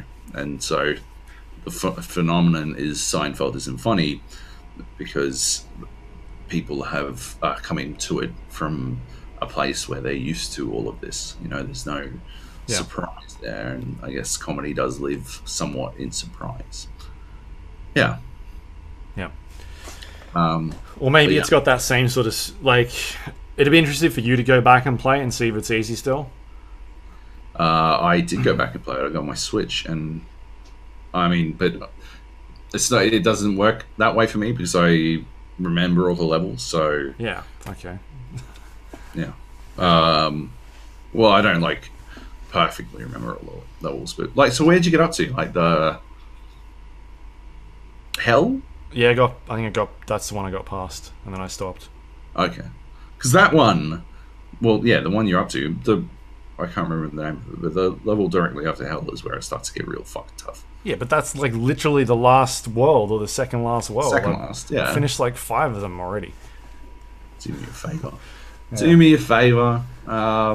Anyway, I might jump into that when I get. I don't know. It was there, and I thought I'd sit down and play it. Well, it's interesting you bring it up because I was watching the AGDQ, and the Super Meat Boy run was actually one of the ones I really liked the most. Right. It was really, really fun to watch these fucking super pros. Yeah, I watched a bunch of it as well. Through Super Meat Boy, that was really good. Did you watch the fucking Sonic one? That was amazing. Spectacular. Like, they usually got a couch of like fucking 3 people, and the couch is super quiet and nobody says anything. And they're like, I think in the Crypt of the Necrodancer one, the guy like who was playing was like, this game is so based on rhythm and me being able to hear the rhythm and like go off audio cues that I need to insist that you limit your applause to a single clap. And so yeah, like everyone was doing it. Everyone was doing this one clap, but other than that, like, yeah, it was extremely sedated. The Sonic the Hedgehog one, on the other hand, I think the couch had like fucking 40 motherfuckers on it, and it was the rowdiest shit I've ever seen in my life. More rowdier than a end of year podcast, The Gap. No, okay, second rowdiest shit I've ever seen in my life. Yeah, it was. That was really good to watch. But Super Meat Boy was a good one to watch as well. Just, I don't know, watching an expert fucking nail every single level without even seeming without even thinking. And some of the ways that they were doing them like destroyed me, because getting like A+ on a lot of those levels, and they're like, oh yeah, this to beat par on this level, the par is 30 seconds long. If you do this and this, you can beat it in 4 seconds. I'm like, oh my fucking god, how did I miss this? And meanwhile, like, I would be playing through that level, shaving off like a fucking fraction of a second and still be at like 31 seconds or some shit. I'm like, why aren't I good enough? Yeah, good stuff. Anyway, yeah, 2 Points Hospital. Super Hospital, yeah, that was one of the games that I was listening to podcasts while I was playing this. Right. I've talked about it before. It is basically a spiritual successor to Theme Hospital. But yeah, it's a really good game. They've they basically throw in a bunch of different scenarios in the world, and you've got to try and complete like stars and try and get to different objectives to get stars in your hospital. And then once you get enough, it sort of unlocks a new area that you can go off and start a new hospital at. So yeah, I basically got to the end of this, and I think I said this last time, I think it's a really good game. They probably could do with some more ways of sort of changing things up a little bit. It gets to the point where you kind of get a feel for, I guess, how to build a hospital, and then like not have any like bad ramifications come about. Like you feel like you get to that as soon as you open the doors, you're in the green all the time, and you know what you're doing. You never have any issues. And you've always got tons of money coming in and things like that. So they try and throw in things like, oh, there's an earthquake on this map, and sometimes the machines will break and there'll be a fire. Or this area is cold, and so you need to build radiators to keep everybody warm. But that's really the extent of it in terms of how they go. Otherwise, it's just sort of each new area progresses the game a little bit in terms of what you can build this time. Like it's like a giant tutorial basically. So I'd like to see them maybe add more scenarios in the game. They're definitely adding more content, because since the last time I played, there's more items that you can sort of build, which is cool. And yeah, I think it's a really solid game. It's like one of I always look at games like Theme Hospital, Theme Park, Sim Tower, like that's Sim City, like those sort of games. Like, man, I wish people would make those sort of games. And every once in a while, you sort of see that stuff. Like City Skylines was an amazing example of that. I could never get into the roller coaster. Yeah. Tycoon. Yeah. Tycoon. I think it was Planet Roller Coaster. Planet Coaster. I could never get into those ones. Like Planet Coaster just seemed more like a building game that you didn't really have objectives to do. It was just kind of you go out and just build it. Not enough management shit. Yeah. And we've never really seen someone try and make a PC Sim Tower game or anything like that, as far as I'm aware. Like, I've seen them on mobile. Yeah, I've got one on mobile that you should definitely check out. Yeah, but nothing on PC. But so yeah, for them to come back, and for them having original members from that Theme Hospital team on here, and basically making what is Theme Hospital 2, but without taking that name. It's really good. It's a fucking great game. And if you were a fan of that original game, it's really hard not to recommend it, because I think they do an awesome job of replicating that and even advancing it a little bit more. Project High Rise. Okay, that's the mobile one. That's on mobile. Yeah, that is extremely Sim Tower. It's basically literally just. Oh, it looks like Sim Tower. Yeah. It's on Steam. Oh, cool. You play it on PC. Yeah, when I first saw it, I didn't realize it was on Steam. But when I first saw it, I thought it was like there was another Sim Tower-ish game. But it was heavily pay to win. That's not this. This one is not pay to win. Yeah, it's good. Yeah. Anyway, Theme Hospital also does a thing where it has got like leaderboard systems, and it sort of pairs you up against other people in your friends list, Right. And sort of tells you what they're doing and how they're going. And every once in a while, it'll like throw you objectives and be like, "Hey, you try and outdo this person, and you've got a week to do it." But it just means that they've got to be playing it for that to happen. But yeah, no, it's a cool game. It's very fun, a very fun game. The other one I got here is The Witcher 3. I jumped into that. And yeah, man, that was a game that came out in 2015. Yeah. I think it definitely still holds up, but man, when you look at like Red Dead Redemption and sort of compare the two, we've come a bit of a way. I think like the storytelling is still superb in it, and I love how sort of you run around in that world and you've got to figure things out by like doing a bit of research, like trying to read about how the beasts work and what type of oils you need to use against them and what type of signs, and or even just like doing what was that one, The Witch in the Well. Yeah, like that whole, like the whole sort of stuff where you go around and you explore and you talk to people and you're trying to figure out like what exactly happened. Detective shit. Yeah, like Detective Witcher, like the Batman stuff. That stuff's really cool, and I don't think we've seen a game sort of get to that point before. But Red Dead took a lot of sort of what The Witcher, like the groundwork that The Witcher laid, and ran with it a bit further. So yeah, I played a bunch of it. I still really dig it. From the last time I played it, they did at one stage add in a new movement system, which was, I think it might have been when they introduced Blood and Wine, or it might have been just before that. But anyway, remember there were a lot of complaints about the movement system in that game, and like it felt like Geralt was too slow. And so you can switch between like alternate or normal, and it's a really interesting contrast where you look at a game like Red Dead, where there were people who have complained a lot about Red Dead Redemption 2 and how slow Arthur is in that game. Yeah. And me personally, I never had an issue with it. I thought it was deliberate and paced well. Yeah. And I think The Witcher as well was paced fine. And I flicked the motocross in The Witcher, and it felt horrible to me. Like it changes it to that that thing we see in a lot of third-person action games where you can sort of run around on the spot really quickly.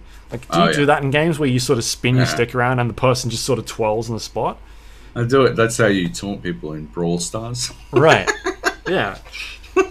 And so it changes the movement to sort of that style, and then as opposed to like you pressing forward and then like having that momentum, or like if you want to run in a circle, they actually run in a circle. You can't just stand in the spot and spin. And it doesn't feel good to me. So I immediately switched it back after like 5 minutes because it just was, it was wrong. I guess maybe some people really like it, but it didn't feel good to me in the way they sort of put it in that game. I don't think it suits it. Like, I like the slower paced, him walking around, like taking a split second to start running or moving to the right or left. I think it works well for that type of game, and I don't think it'd work well for Red Dead Redemption 2. So yeah, it's weird. It's just, I don't think it suits that game. I think it suits certain games, but not games like that are trying to have a serious tone or anything. It just looks dumb and it doesn't feel right. Yeah, absolutely. Yeah. And it still looks amazing. Like, still looks outstanding, which is cool. The other game I played was Into the Breach. This is another podcast game. I saw this on a lot of people's Game of the Year lists, and I was like, all right, I'm going to fire this up again and let's see what's going on, because I remember the first time I played it, I enjoyed it, but like people were going nuts about this game. And it won a bunch of Game of the Years. I saw it in a lot as well. Yeah. And so I fired it back up. I played another, 6-7 hours. I don't get it, man. Like, I just can't get into it. Thank fuck. I'm like, oh my god, is this the end of this goddamn podcast? He's going to be like, and I agree. Into the Breach is the best game of 2018, and I'm gonna have to fucking quit. Like, good God, I do not understand how it wound up getting the reaction it did. It is staggering to me. I think its biggest fault is the progression system. Yeah. It's similar to what was the other game he made? The space one. FTL. FTL had the problem where, and I think it's sort of similar to this, where you kind of could go through a game and do really well and then just get dicked over by some RNG thing at the end. This game, sort of similar to that, it's got these like puzzle elements in there, but like the progression just doesn't feel any good. All you're doing is unlocking achievements to get new squads, and then you go through these areas and you get cores to upgrade, these mechs, and then that gives you more abilities to use and whatnot. It just feels super grindy, and like you can go through, an hour or two of worth of playing and just feel like you've made zero progress because I didn't do that achievement, or I did that run and didn't get any new types of weapons, so there goes an hour and a half. Yeah, man, I just don't get it. I easily played like 6 more hours this game, and you can get RNG fucked in that game too, right? Yeah, absolutely. Yeah. Because what happens is you get like a grid layout of like, hey, here are where the aliens are, and then where would you like to put your mechs on this side of the map, and you put them down, and all of a sudden, like the first turn, you're just screwed because I don't know, because you've got the wrong mechs or just whatever it is. So yeah, man, I don't get it. I don't get the praise for it. I think it's an okay game. I don't think it's game of the year material. Word. Yeah. We've got a couple more games on here, but do you want to talk about this one first? It's not a game. Bandersnatch. It is a game. It's not a game. It is a game. Oh my gosh, are we actually going to have to stop this podcast? It is a game. It's interactive fiction. Bandersnatch is the new Netflix film that came out. Netflix Black Mirror film that came out, where you make decisions. It's not a choose your own adventure, Joab. What? It's not a choose your own adventure. How is it not? You can't say that. You get sued. Oh, sorry. Legally distinct, but similar to choose your own adventure. And it's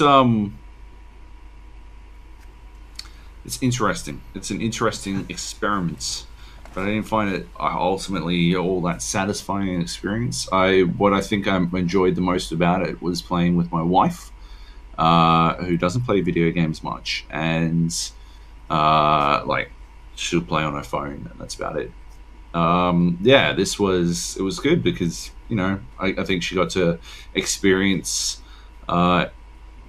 It's a first step towards interactive fiction, and it is very much baby steps in my opinion. But I didn't find I think for someone not acquainted with games, it was certainly interesting.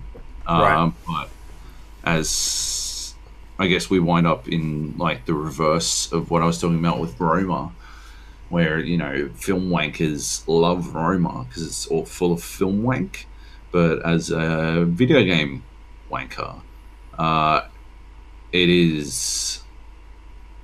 I found Bandersnatch to be extremely light on interesting video game techniques. It was extremely simplistic, and I don't think that I think it worked for was attempting to do.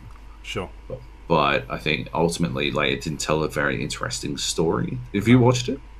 Yes. I don't think it told a very interesting story at the end of the day. It was a very meta. Like the most interesting things were when it was being meta, when it was breaking the fourth wall. And in my opinion, if that is the only avenue to interesting, then you haven't succeeded in creating something that's interesting, because reflecting on yourself, I don't think is the and otherwise telling a dull story, I don't think is a great plan. I don't think it leads to interesting or good narrative. Yeah, so I wasn't a huge fan, to be honest. Which I guess I found like I didn't find it disappointing. Like I said, I am glad I did it, and I'm glad it exists, and I'm glad I played it with my wife. I basically let her make all the decisions. And you held the remote. Yeah, only jumping in very occasionally if I knew that we were going to. Because my problem was that I was able to see where the paths were going to go pretty quickly. You can tell. I don't think it is. It's signposted in a narrative sense, where things will wind up. And so, if she was going to make a decision that I felt was going to lead us to a page that we'd already gone to, I'd jump in and be like, maybe we should try this one instead. And we would, and we'd see what would happen. And invariably, we'd go back and test to see if I'd made the wrong choice, but generally didn't. Yeah. Yeah. It's yeah, I feel like it started off pretty strong, but then it, like, the payoff just it's not there. It feels like most of the interesting decisions that you can make in that game end up leading you to a dead end. Yeah. Yeah, I thought the implementation of how to choose, like, make a choice was done well. Yeah. Because I was going into it, I was interested to see sort of how they would do that, and I thought it worked well. But yeah, having come from the last couple of years of playing story-driven games like that, it's definitely better on a video game medium. Perfect examples being, like, not necessarily some of the David Cage stuff, but I feel like some of that stuff was done a lot better than what it was here. Until Dawn. But Until Dawn, yeah. So Until Dawn, I think, is a great example of how to do, a video game, or even just like a choose your own adventure story, interactive fiction, because that is basically a film, and like it's even ripping off films.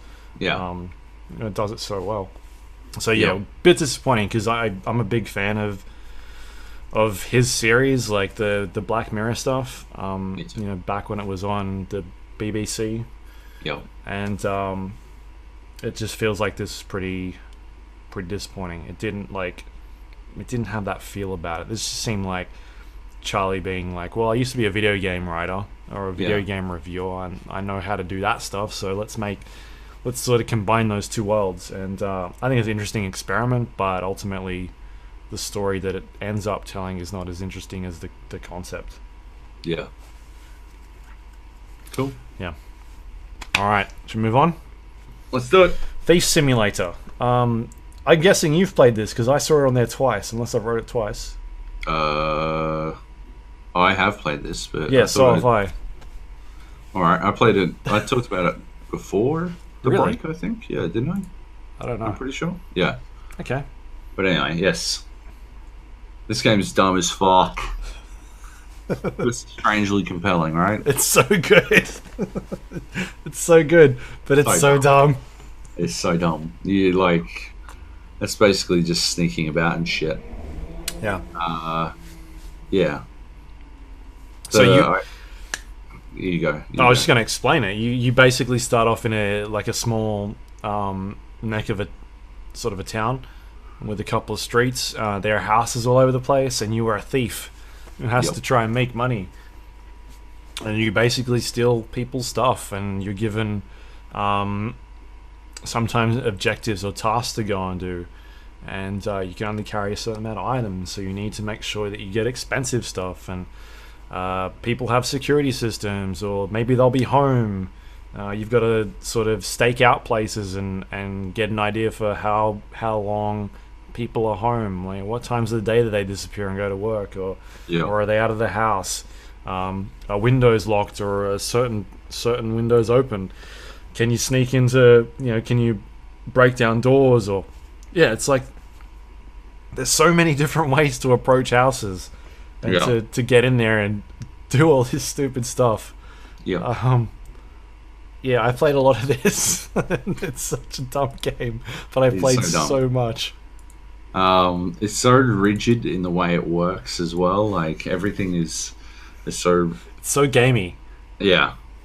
You like need a level 2 lockpick to unlock this door or some shit, and yeah, it's sort of like very slowly breadcrumbs you through all that kind of stuff, and yeah, it's like a story that sort of progresses you through the different items that you can unlock, and hey, you can go to Thief Bay and sell all this stuff on here, and oh my god, this person's looking for a painting. It's this particular painting in this forums house. To find out like you can pay for details about a house or some shit. Yeah, like this is the lock code to get into the house. Or they leave the back window open on the second floor. Yeah. Or they're not home at this amount of time. Climb up a trellis. No, it was gloves, I think. Gloves, so you can climb up a fucking trellis or some shit. And but it's such a video game, but I found myself so, like, having so much fun running around being a dickhead. Like, I think my car is just full of... No, my locker at my place is full of fucking all these paintings, because I just... anytime I see a painting, I just... fucking let's go. And you got to carry it with 2 hands back to your fucking car, and you shove it in, and then you go back into the house to steal whatever the fuck you're supposed to be getting. Well, there's a mission where you got to go break some plates or something. Yeah. Oh my god. There's missions where you have to go break people's stuff or like steal their cars. Go teach them a lesson and break their plates. And you're like, okay, fair enough. Okay.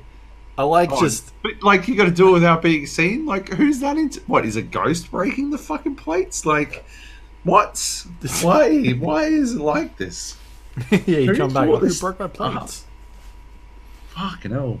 Or like break a window on the second floor. And why not just throw a brick through it? Why do I have to break into the house to do it? Yeah, I like driving my car like onto their lawn and just leaving it there or something like that. Yeah, because if you leave it on the footpath, people get upset because there's people like patrolling the area, like not patrolling, just sort of walking. They're patrolling. Around. They're definitely patrolling. Oh no, they are patrolling, but they're walking around the town or whatever. Yeah. There's just like a couple of times I've been like in a house, like carrying a television past a window, and somehow someone's seen me through the tiny sliver where they're able to see anything. They would call the cops, and like, great. Yeah. Well, I'm not reloading, so fucking let's go. Yeah. The moment for me where I was like, oh, this game is on like another level, where there was this house I needed to break into, and it's a 2-story house, and there's a guy in like the garage working on a car or something like that, or he's looking at some sort of box, and the garage door is open, and everything else is sort of closed. You can, I think you can sort of sneak past him just without him seeing you. And sometimes it doesn't work, but so I went and rang the doorbell, and when you do that, he shunts the front garage, but you can run across and quickly like you can quickly like Indiana Jones it, and so he opens the front door, and then you're already in his house, and you're in there, and you just start running around. Oh, I thought that was amazing. I was like, I didn't think that this game was that detailed. Like I could go and like ring the doorbell and they'd come and see who it was. Yeah, man. And then so I'm in there and I'm like, it's so dumb, but I had so much fun playing it. Like it's pretty generic after a while. Yeah. Sort of like doing the same thing, but they start throwing in some more complicated houses, and it seems like if you start robbing the area more, they start getting like more security. Is that right? I don't know. I think felt like I noticed that. I think my feeling was you were just progressing the houses that had better security in general. Maybe. And so there's stuff where like they'll have security cameras or alarm systems, and you've got to go disable the power to the house and that sort of stuff. So it gets a little bit harder, but in general you're just kind of doing the same. Just stealing stuff and jumping out windows and throwing TVs out like 2nd-story houses, and running up and down the street with all this expensive stuff. But walking very casually up a street with like a bunch of expensive shit, like just like nothing to see here. Because the moment you start running, people are like, what's he running for? Why is he running? Oh yeah, fuck. Don't worry, just carrying this stuff. Yeah, amazing. Yeah, it's pretty dumb, but so good. All right, next one, Hitman 2. I got Hitman 2 over the break. Oh yeah. This is a weird game. You snuck that in, you motherfucker. Yeah, I did just then. It's a weird game, man. Like, I really liked Hitman 1. It was on your Game of the Year list for last year, Hitman 2. Hitman 2 was on my Game of the Year list, yes. So Hitman 1 was an episodic series that they released different sort of missions every couple of months, and you jump in and then play the new mission. Whereas Hitman 2 was, or it is, a like a standalone game where you get everything unlocked from the get-go. But it's got like all the original Hitman stuff in the game as well. And like, I don't know, it doesn't, this feels like the way Hitman should have been from the start. Like, they should have just dumped all this stuff into like, it shouldn't be a Hitman 2. It should just be Hitman. Right, the Hitman Hub or some shit. Yeah, like, this should be just Hitman, and they go in and they add levels and missions and whatnot, and that's how it is. Because they're at a stage now where it's Hitman 2, but they've got all the old stuff in there, but none of the progress is carried across. So, like, I fired it up, and all my other content is there, but it hasn't saved any of that content, and I've got to replay the tutorial again, which is a pain in the ass. Which is even like weirder for me because it starts off with a mission straight away, and it's that mission where you're on the sort of the beach, and it's like this beach house, and you have to go. It sort of teaches you some really basic stuff, and then all of a sudden, a bunch of people show up, and you have to try and get rid of some targets. But you finish that, and then it throws you into the tutorial, and I was like, didn't I just do the tutorial? It didn't throw me in the tutorial. And it's the same tutorial from the first game. It is literally the tutorial from the first game, yes. It didn't and you put do me it into it. You have to do it like 3 times, and then it throws you into the next tutorial, and it's the same tutorial from the first game again. And you're like, oh my, I've done this. Just skip the fucking tutorials. You can't. I couldn't skip it. It wouldn't let me. You absolutely can. It never put me into them. No, I don't know. Fucking hell. Anyway, so I finally get to the main game and I start playing it. Yeah, it's really good. The missions are the maps are enormous, and it's that thing of like, here is this giant sandbox, and now figure out the way that you want to finish it, like the way that you want to do it. The first one is the is it the racing? It's the racing track. Yeah, and that's cool. And so the way I did that one was I found the guy in the mascot suit. And then I put on the suit, and then went to go meet up with a lady who wanted some secret documents, and then I disposed of her, and then I ended up, you got to kill the guy, and so I ended up, what did I do for him? He was sort of roaming upstairs, I guess, after the race had finished, and I turned the temperature up in one of the rooms, and then his eyes dried up, but I had rat poison on the eye drops. Yep. And so he started throwing up in the bathroom, and then I got rid of him that way. So, yeah, just like the different ways that you can sort of figure it out, and the challenges, and replaying the levels over and over again. That is really actually cool. Really similar to how I did it. Okay. Yeah. The first time. Yeah. Except I fucked up because he saw me while I was hiding in the bathroom. Oh, okay. And so he called the guard immediately.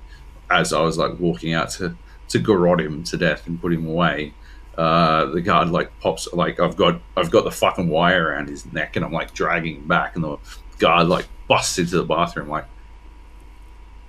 fuck. So I fucking finish him off and whip out my gun, and then I just shoot my way out. Good times. Yeah, it was not the Silent Assassin run I was hoping for. Yeah. You would have missed out on the Scene Bean mission, though, sadly. Yeah. I managed to do it, and I completed it. Those are fucking tough, man. You only get one shot at it, and yeah, It's so hard. I feel like you don't get to enjoy the experience when you're doing it because you're so fucking panicky about anything going wrong the whole time. Like you get an idea of what could happen. So you can't save it? No, I don't. I didn't even try. It says you can only get one shot, so I never even bothered to attempt that. Excellent. Anyway, maybe you can. Right. But yeah, you don't. I just feel like you don't get a chance to savor it. So I'm always like fucking. How is this gonna fuck up? But I managed to do it. I shoved dude's face into a fucking pen. Right. It was very cool. Yeah. Yeah. So yeah, like the going back and sort of unlocking different areas and being able to complete it different ways, like finding the story missions that are sort of hidden throughout those levels are cool. I kind of wish the progression system was better. Like I don't really understand what I'm doing by progressing in mastery. Yeah. It seems like it's unlocking things for me, but I don't know like what exactly I'm unlocking and when. It's mostly just replayability that you're unlocking, really. Yeah. Like opportunities to try different like start points or starting equipment and stuff like that. Which I think it's good. I like it. But it isn't exactly compelling progression in my opinion. Like I feel like you don't play the game for progression. You play it mostly just to do the maps when you feel like experimenting. You know, you're not unlocking anything of any real import. Sure. There are it's definitely beneficial if you're going for if you want to do the perfect run. Especially on Miami, starting from the generic starting location on Miami and doing the perfect run is so fucking tough because the timing of it is so difficult that it even if you just unlock the second starting position at the fountain, I think you're already in such a better fucking position than trying to walk through that fucking initial gate and getting frisked and whatever. Yeah, it's just difficult. So yeah, basically just unlock different opportunities, different ways to do things. You get to explore more of the map, but I don't think it is a compelling progression. Yeah. Not in the sense that we've come to understand progression anyway. Right. And I don't know if the from what I understand, the only sort of gameplay mechanics that have been changed is the people can see you in mirrors now. I'd like to see them expanded a bit more. This just seems like a it seems like it could have just been an add-on to the first game. Like they could have just made like you said, the Hitman hub and had all the different missions they put in there and just keep sort of adding stuff to it. Yeah. As opposed to what they've done in reverse is they've made the Hitman 2 hub and then grabbed all the old stuff and then chucked it in here and then not carry any of the progress across. I think this is a good point here now. Like, don't make a Hitman 3 unless you're gonna add new mechanics in there or something, but just keep adding this stuff into adding missions into this. It would be an awesome idea. I don't see why this needs to be a 2-year cycle, or because when did the last one come out? About 2 years back. Yeah, about that. Just keep adding to it this way. I think it's a better idea. It's because it's a very good game. It's just I don't need one every 2 years that is not going to really change up the mechanics that much. Yeah, that's fair. But yeah, no, it's still good. I dig trying to find the different ways that you can sort of progress through the level and the different puzzles it throws at you. Because at the end of the day, it's a fucking puzzle game. Yeah, absolutely. But it's an action puzzle game. And the puzzles are intricate, which is good. Yeah. All right. Battlefield 5. Yes. Played a lot of this over the Christmas break as well. Fucking tons. Heaps. But I don't think we have anything particularly new to say, considering we spent how long was it? Like an hour and a half talking about exclusively Battlefield 5 in our 9.5 hour long podcast. So yeah.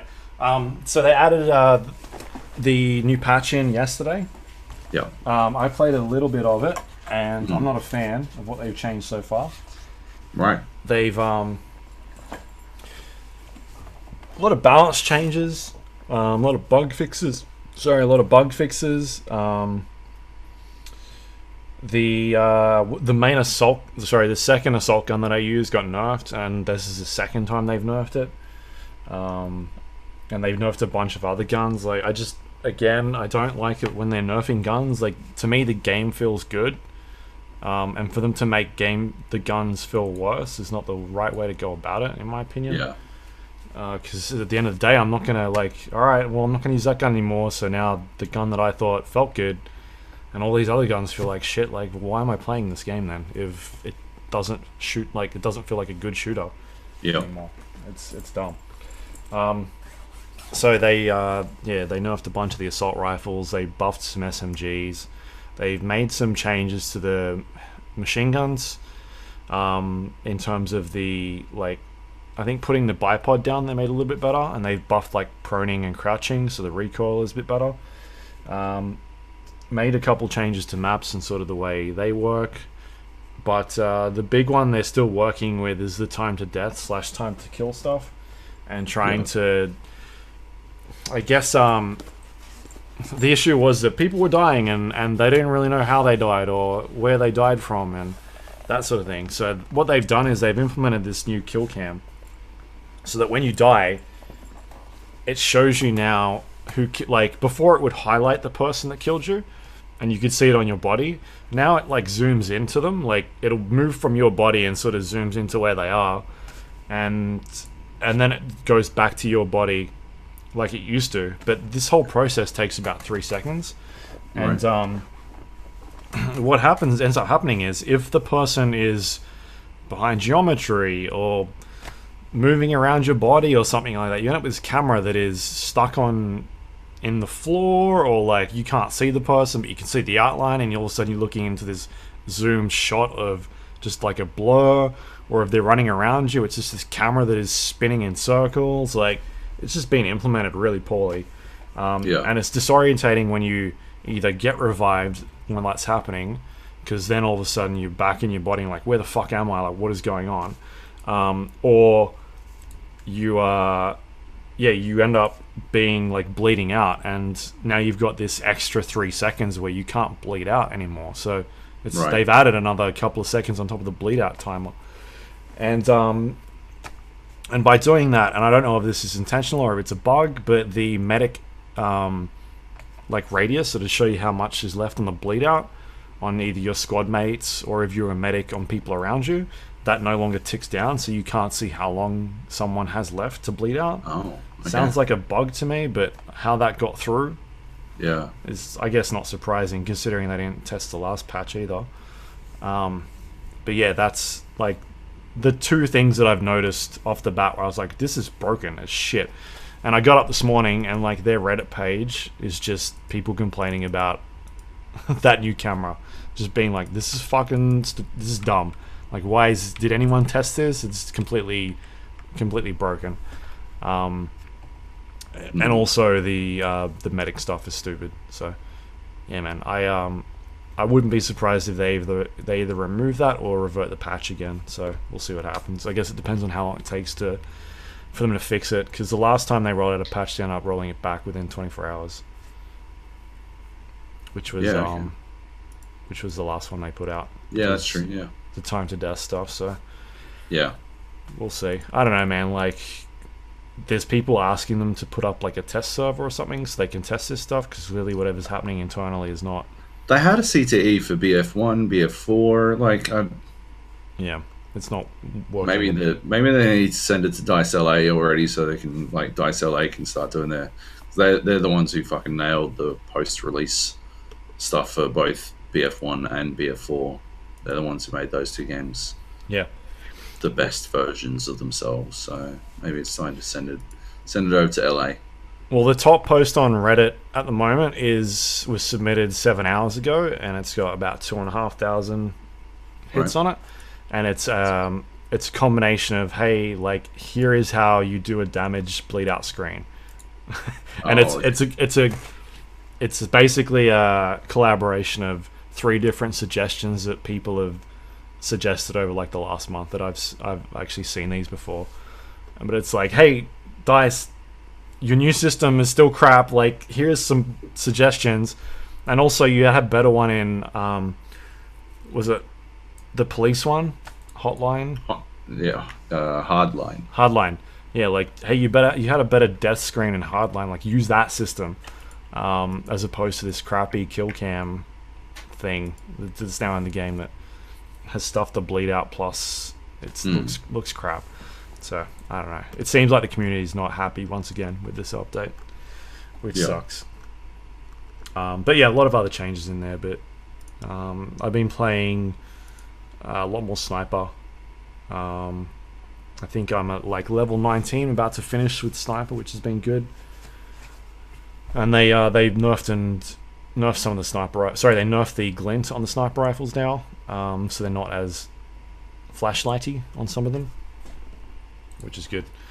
But yeah, no, it's still a good game. They've just got whatever they're doing with their patch, like system is not working. They need to sort something out. Testing. Yeah. And they put some new modes in, I think, as well. Like a quick rush mode. Right. And also like a very small conquest mode where it's like 2 teams against 2. I don't know. It still like seems to be splitting the community even more when they keep adding these extra modes in the game that I don't think anybody's playing anyway. All right, should we move on? What's the last one? Metro Exodus. I can talk about this. Q1 is going to be busy. Yeah. It is. It's been slowly getting busier and busier each year, but it feels like this one is again ramping up. We had a lot of games pull out at the end of the last year trying to get away from Red Dead, and they've decided Q1 is the best place to jump in. Yep, it's an interesting choice. Trying to get away from Red Dead means they're now clashing with 400 billion other games, but does Metro have a chance? Yeah, so Metro was February 15th, which was at one stage, I think there were 3 or 4 games coming out that date. Right. I'm not sure how many are coming out anymore on that date. Out then? Yeah. Yeah, I know a bunch of them did move, but I think Metro has held its ground. Sure. Metro is the 3rd game, I believe. Yeah. Metro 2033, Metro Last Light, Metro Exodus. Yep, and it's a series based off a novel, which the original game was like heavily inspired by first-person story-driven games like Half-Life. Very like slow-paced, atmospheric types of games. Yeah. In particular, Metro 2033 did a unique thing where the bullets in the game were also your ammo. Sorry, the bullets currency. The bullets in your ammo in the game were also the currency that you used to buy other items within the world. Yeah. And so it was this thing of like, do I shoot my money? Like, literally, am I shooting my money into this thing? Is it worth it? Or can I deal with it some other way? Yeah. I don't think Metro is... I enjoyed Metro quite a lot. I think... was it you that had the bug where you couldn't take your gas mask off? Was that someone else? Not in 2033. Okay. I remember it in Last Light, but I sort of blanked Last Light. I didn't enjoy Last Light very much, so I've sort of forgotten that one. Yeah, I enjoyed 2033. I thought it was fine. I thought it was really good. Yeah, I thought 2033 was awesome. Didn't like Last Light so much. Yeah. And so Metro Exodus is the 3rd installment from them. It is expanding things out a little bit more. The last couple of games have been sort of linear, throwing you through these missions, very like old school type game design, whereas Exodus is putting you into these hub worlds or these hub areas and you're going around and completing missions and side tasks and exploring the environment more. So it's a little bit more open. It's not entirely one giant open world. You're basically going from place to place in this train.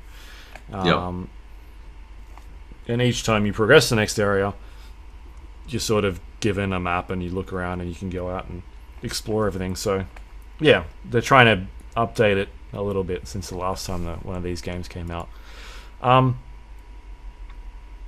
It's still highly focused on sort of survival mechanics. You're going around looking for scrap in the world. You use the scrap to build items, craft items, upgrade your weapons to have better stats. You'll be doing things like changing stocks on them, changing reflex sights, modifying them so they do more damage. So there's things like that you can go out and do. You can craft bandages. You can craft gas mask cartridges, because there are some areas in the game where you'll get into and you need to put a gas mask on, because this is set in a post-apocalyptic world where nuclear war has happened, and some places have radiation and whatnot. So you've got to keep those gas mask cartridges on hand. So you get to some places and it's like, oh, I need to put my gas mask on, and you go down and into these areas, and they'll be usually inhabited by pretty fearsome creatures, and you'll have to try and take them out. So the demo that I saw were 3 different chapters in the game. The first one was the Volga, which people would have seen at E3. It's like the area, it's a snow area. In this particular mission, we're playing as the protagonist from the last couple of games still, and they are going out and sort of exploring the world, and you end up in a like a rowboat and coming across this sort of culty church people that don't have the best of intentions. Sure. And you're sort of dealing with them and stealthing around the environment if you want, or just shooting them. So I played that one pretty much entirely stealth. I got through, I think, like 95% of it before I ended up having to shoot a gun. But yeah, it was basically just me going around stabbing people, which is cool. The second map I played was the Caspian. It was a desert. Very much like a lot of Mad Max type of vibes going on. Right. Here. Yeah, and I don't think the desert is really something we've ever seen before in these types of games. But yeah, you sort of run into this area, and there are like broken down vans that you can go in and ride around, and yeah, like a really unique type of art style that's happening in this world. And there's like sandstorms that come across and whatnot. So yeah, that was the second area that I did, and I believe that was an area that people would have seen at Gamescom. And the third area that I saw was like a forest region, and so I run into like some radioactive bears and whatnot, like mutated bears that looked quite scary. Quite scary, yeah. Awesome. I was not able to kill the bear. It was quite powerful. But yeah, super like focused on stealth elements, like a lot. It seems like they've still got that mechanic in there where you've got your bracer on your arm and you can see whether or not you're hidden or you're in light. Oh yeah, so that's quite handy when you're going around the environment trying to sneak up on people. The bracer can be upgraded, so you can put like a compass on that shows you which area you want to go to for your next objective. It shows you like how much time is left on your air cartridges for your gas mask. It shows you how much battery is left in your on your arm as well. So you've got this device that you can use that sort of charges up the battery, which allows you to use like your flashlight to see in dark areas. It's same mechanics as the first 2 games. Yeah.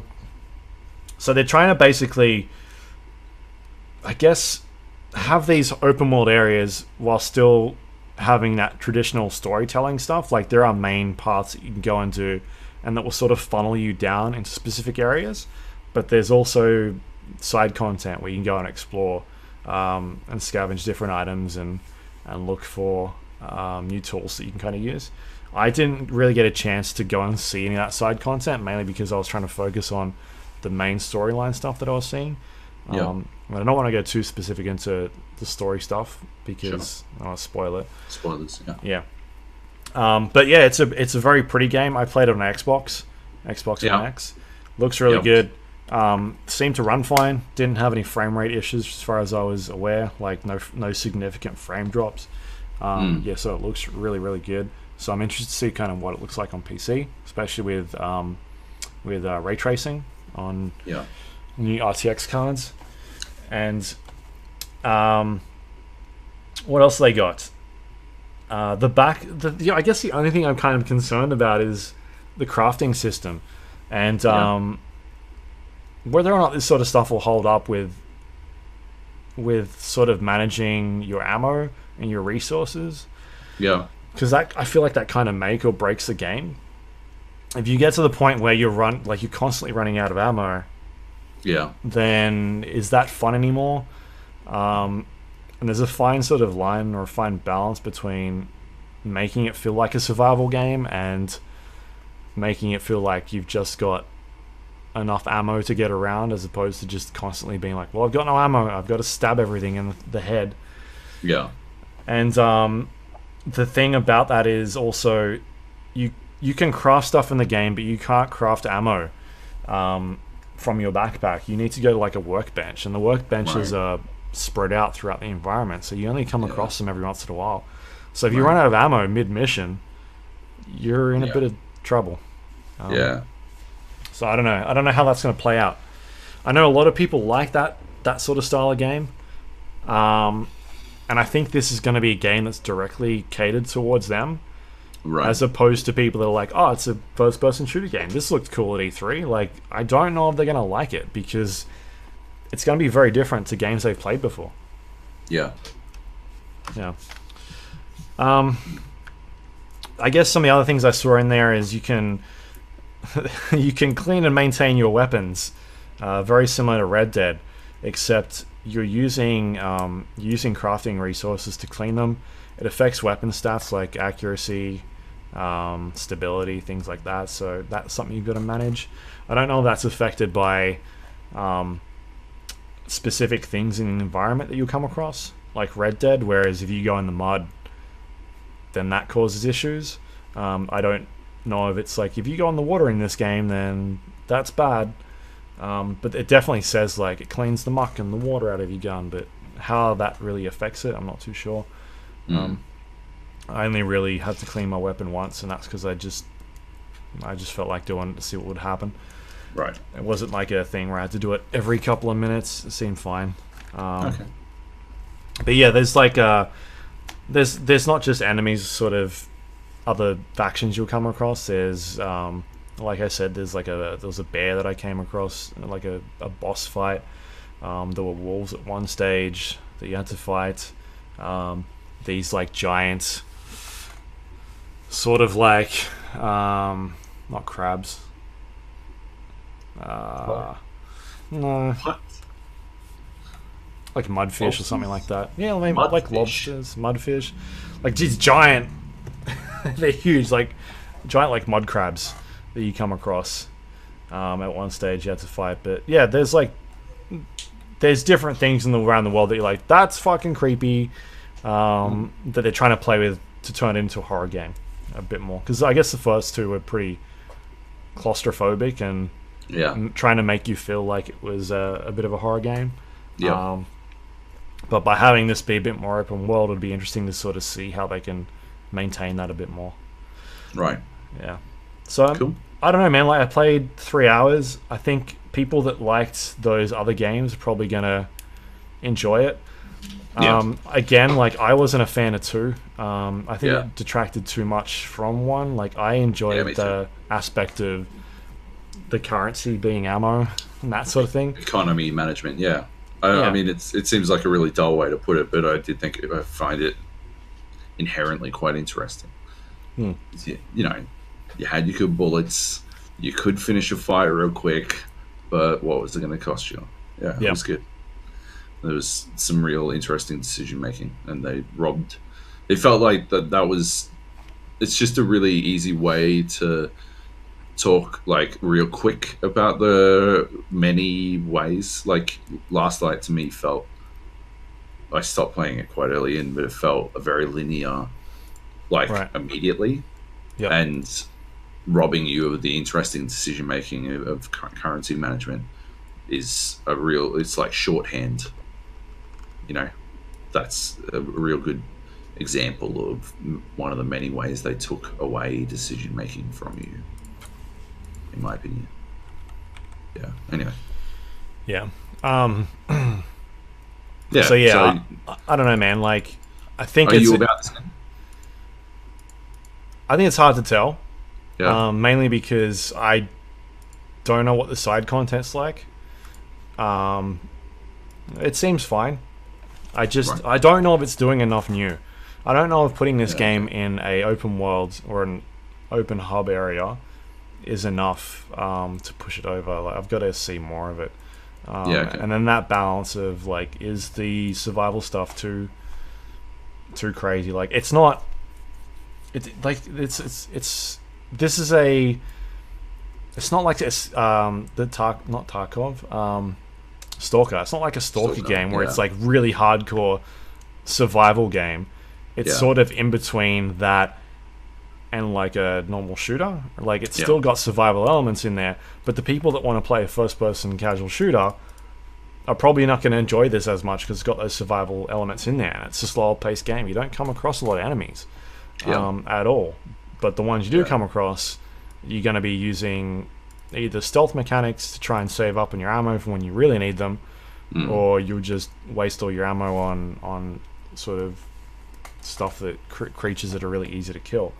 Yeah. And so those people aren't going to be happy with it, and then the guys that really like the hardcore survival games, it's not going to be as hardcore enough for them as, you know, those Stalker games or like an RPG first person game. So it's just in a weird spot. So I don't really know how it's going to strike that balance. I'm more interested now hearing you talk about it than I was before. Yeah. But I think the bigger issue for me is you see some of the other sort of games that are coming out, like the guys that made like Dying Light, the new one, and how interesting that looks, of being like an open world game where you interact with the environment and it changes the things around you and how it sort of affects the world. And this just seems like they're maybe a bit too late. Like they got to the point where they're like, oh, we need to make an open world game because nobody makes linear shooters anymore. Like, even Wolfenstein, right? Yeah.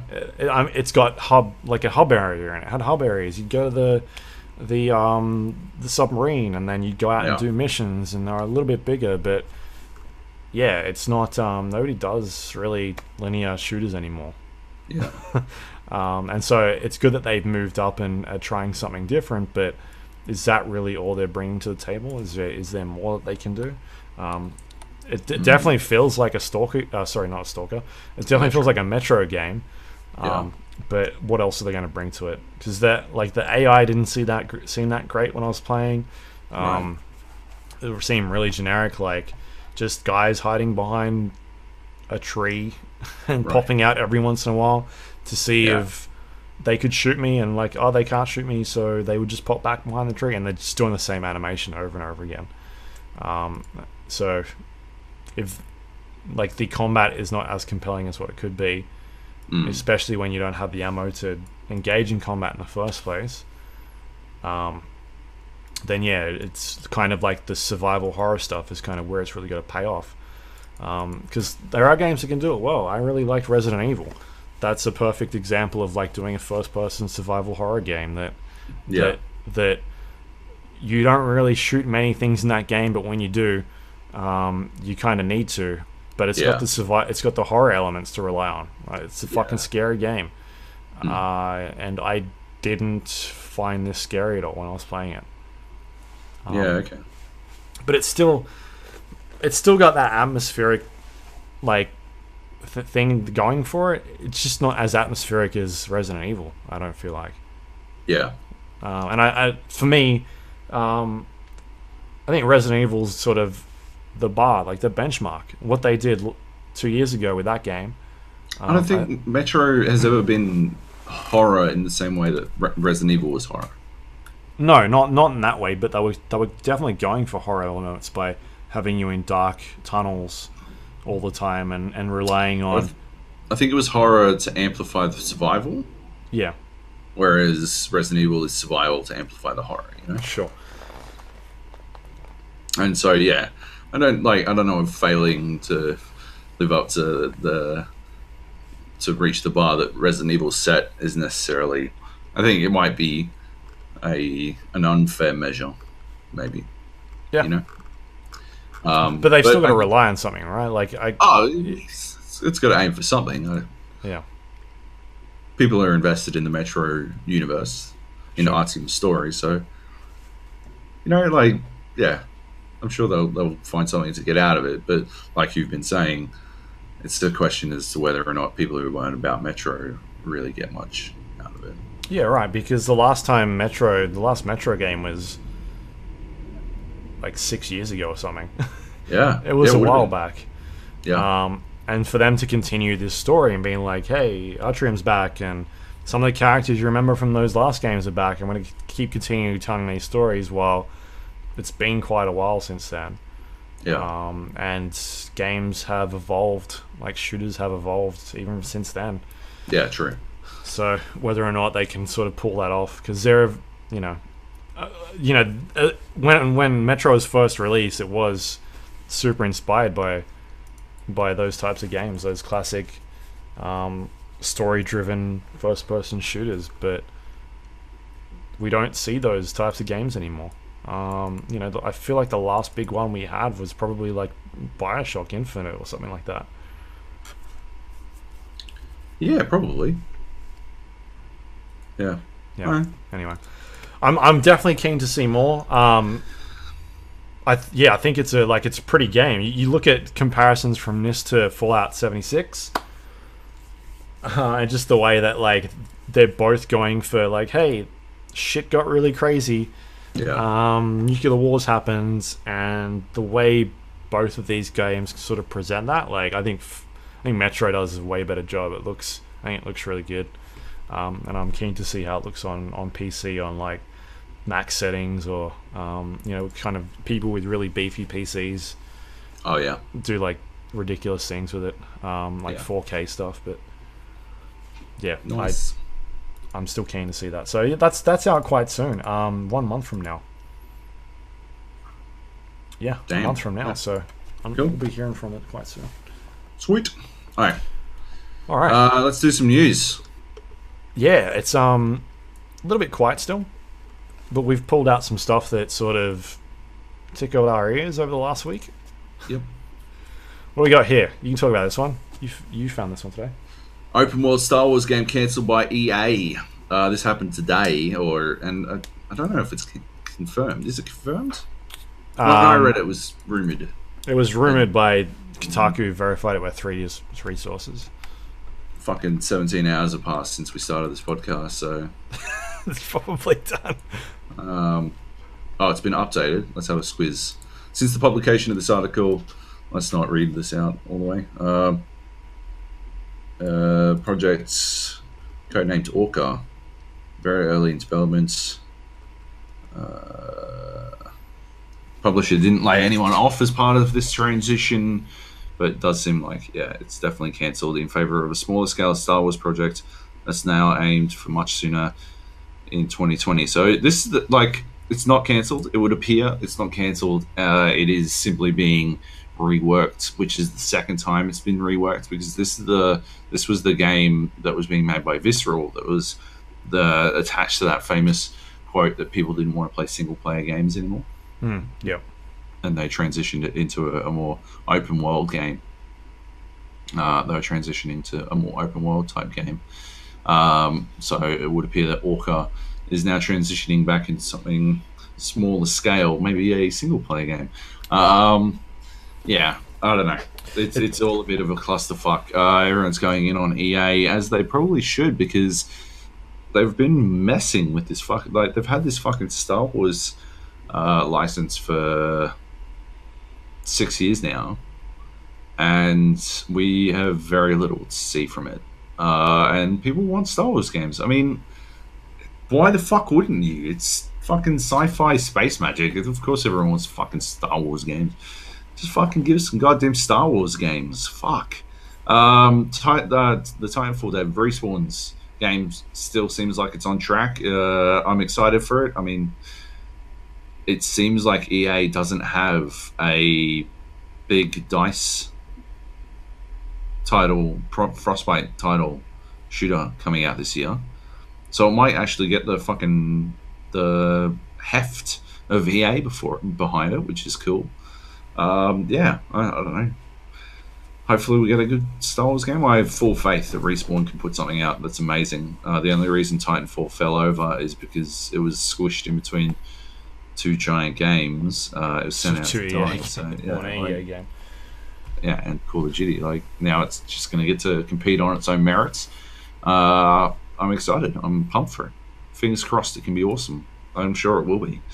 I would love, like, I'm done with all this. I feel like Disney needs to just next year, or I don't know when is it up? Contract for 10 years, 2023. 2023. Yeah, I don't think this contract goes back to them. Like they fucked this up so many times. How many Star Wars games have they made? One, two, yeah. Bad Star Wars games they've made. Yeah, and cancelled a bunch of them. Yeah, and this one, from the quote, says that it looks like they wanted a game out sooner than what was planned, so they scaled it back. Yeah, I don't know, man. I feel like someone else could do a better job with this stuff. Right. It's not EA, because EA's not. I mean, talk about this. I mean, I think Battlefield's a fine game. I think they've been fucking around with all their games the last couple of years. They haven't put out like a game that I'm like, that's really good. That's Game of the Year worthy. No. What? You're nuts. Battlefield 5 is the best Battlefield in fucking ages. Yeah, but it's also we talked about this. They didn't do enough to change it. It just could have been a fucking update to Battlefield 1. We never fucking talked about this. When the fuck did we talk about this? The Game of the Year podcast, the 9.5 hour one. I just ignored you when you started talking nonsense. Fucking me and Nate had the right of it. It was our fucking shooter of the year. It would have been the fucking... Oh my lord. Yeah, that's why. Because you wouldn't agree with Blackout. Or Black Ops. Get the fuck out of here. Battlefield 5 was better than Black Ops. No, you're crazy. You know it was. Oh my god. Nuts. You're nuts. You're nuts. Get fucked. Alright. Destruction's not as good. I was reading that. Oh my lord. Alright, moving on. Bungie and Activision parts ways. Bungie will now self-publish their games. Yeah. This one's interesting. Because a lot of talk about whether or not this is due to Activision breaking up with Bungie or the other way around. Yeah. Because Destiny was always supposed to be this 10-year plan, right? Yeah. And we are nearing the end of the 10-year plan, right? Yeah. Maybe they're just like, well, we don't want to put the full force of Activision's marketing behind a game that's not doing the well. Is not going to do that well. On the other hand, maybe Bungie are like, we don't want to have to kowtow to Activision's loony rules anymore, so let us the fuck out. It is hard to tell which way that is going, but yeah, I don't know. I honestly don't know. I don't think a self-published Destiny would be better than what they've been putting out. I don't think that Destiny 3 would somehow be better than Destiny 2 at launch, because nothing tells me that Destiny 2 learned any lessons from Destiny 1. So yeah, I think it's risky. It's a big risk for Bungie. It is an interesting one. Any thoughts? How do you think it went down? Did Activision boot Bungie or vice versa? I think it was Activision. Yeah, right. I think Activision's looking at ways to maybe get new IPs going or something. All right. We'll cut costs. Because what have they got now? They've got nothing. They've got Call of Duty. It's going to be a bad Call of Duty. And then everything that Blizzard's got. Yeah. And Blizzard's having a rough time of it as well. Yeah. I don't know, maybe we start to see. But that dude, the new CFO, got a $150 million bonus, right? So yeah. I'm sure they're doing well. I'm sure they're definitely doing fine. Yeah. They're doing okay. So yeah, I think it'll be the next couple of years before we hear from whatever Bungie's doing next for Destiny 3. But I guess we'll have to see how much that changes. What that game ends up being. Yeah. They've now self-publishing. Maybe a lot of the crap that was in there was because of Activision, or maybe it just was just crap because it was crap. It's hard to tell. It is. All right. Everyone is suing Fortnite. It's suing Epic for their dances. Yep. Alfonso Ribeiro started this off. Carlton from Fresh Prince kicked this off, suing because they used the Carlton dance. I believe Turkleton from Scrubs, he's getting in on the action because they used his poison dance. Yep. The Backpack Kid is getting in because they used his floss, and now some little fucking dickhead's mum. He's not a dickhead. His mum is a dickhead. Is suing because he submitted a dance for Get Your Dance in Fortnite competition. Yep. He submitted a dance for it, and he ain't winning that claim. No. She's not winning that claim. No, they own that dance. that one, yeah, that one. That's how that stuff works. Yeah, but yeah, it is interesting. I think the Turkleton one and the Alfonso Ribeiro one might actually have some fucking nuts to it, because like Turk's dance is 1-for-1, like his performance, like exactly. They basically mapped his performance from Scrubs, and as we've seen, like recreations of people in or of movements in video games are like it's a pretty heavy situation, but courts usually weigh in favor of the people. We've seen with sports games and celebrations and stuff like that. Like that's why the NCAA games went away, because they couldn't handle like the licensing once they became pro. Was too big a legal hurdle to get around. Stuff like that. So yeah, I think the two celebrities, the two TV stars, actually have some legs to their suits. But obviously I'm not a lawyer, so maybe I'm just talking out my ass. But I also think it's dumb as shit. Yeah. It's dumb, man. Like this isn't just affecting Fortnite anymore. Like there's been, I think 2K is also being sued, right, for stuff in NBA 2K19. Yeah, and the same moves. All right, so it's ring, right? Yeah. I don't know, man. I think it's dumb. It's a fucking dance move. Get over it. Yeah. Like, one of them wasn't even technically invented by the person, and it's a fucking dance move. Oh my god. Yeah. It's so dumb. And then you've got, like, it's just not even coming down to that. You see the 2K being sued for tattoos in NBA 2K games, because tattoo artists have been like, no, that tattoo's not owned by the player. I actually own that tattoo. It's my art. And so you have to give me money now. And yeah, man, I don't know. Just... Yeah, it's pretty wild. It seems dumb. It is dumb. Yep. And finally, cross-platform play hits Rocket League. So it's all there in the title, I guess. Rocket League is going cross-platform across all the different platforms. I don't know, including good. Basically. Yeah, means bigger player base. Something should have happened a while back. Yep. I don't know, man. I think it's a good step, because hopefully this means that Sony is leaning more towards doing this sort of stuff. It means that it's just not going to be these types of games that we'll start seeing. Hopefully we can start seeing like big proper AAA games that come out all the time, and you can play it if you want on PC, or you can play it on Xbox, or you can play it against someone on the Switch or PlayStation. Like, I think as long as they're not first person like Twitch shooters, it should be fine. Like, it's a fucking stuff like that should be okay. I don't see if there's any problems. Yep. I mean, we've literally been playing Sea of Thieves with Xbox players on PC, and while I guess that is a bit of a disadvantage, it's not a hardcore like Twitch competitive shooter. I think it's fine. I agree.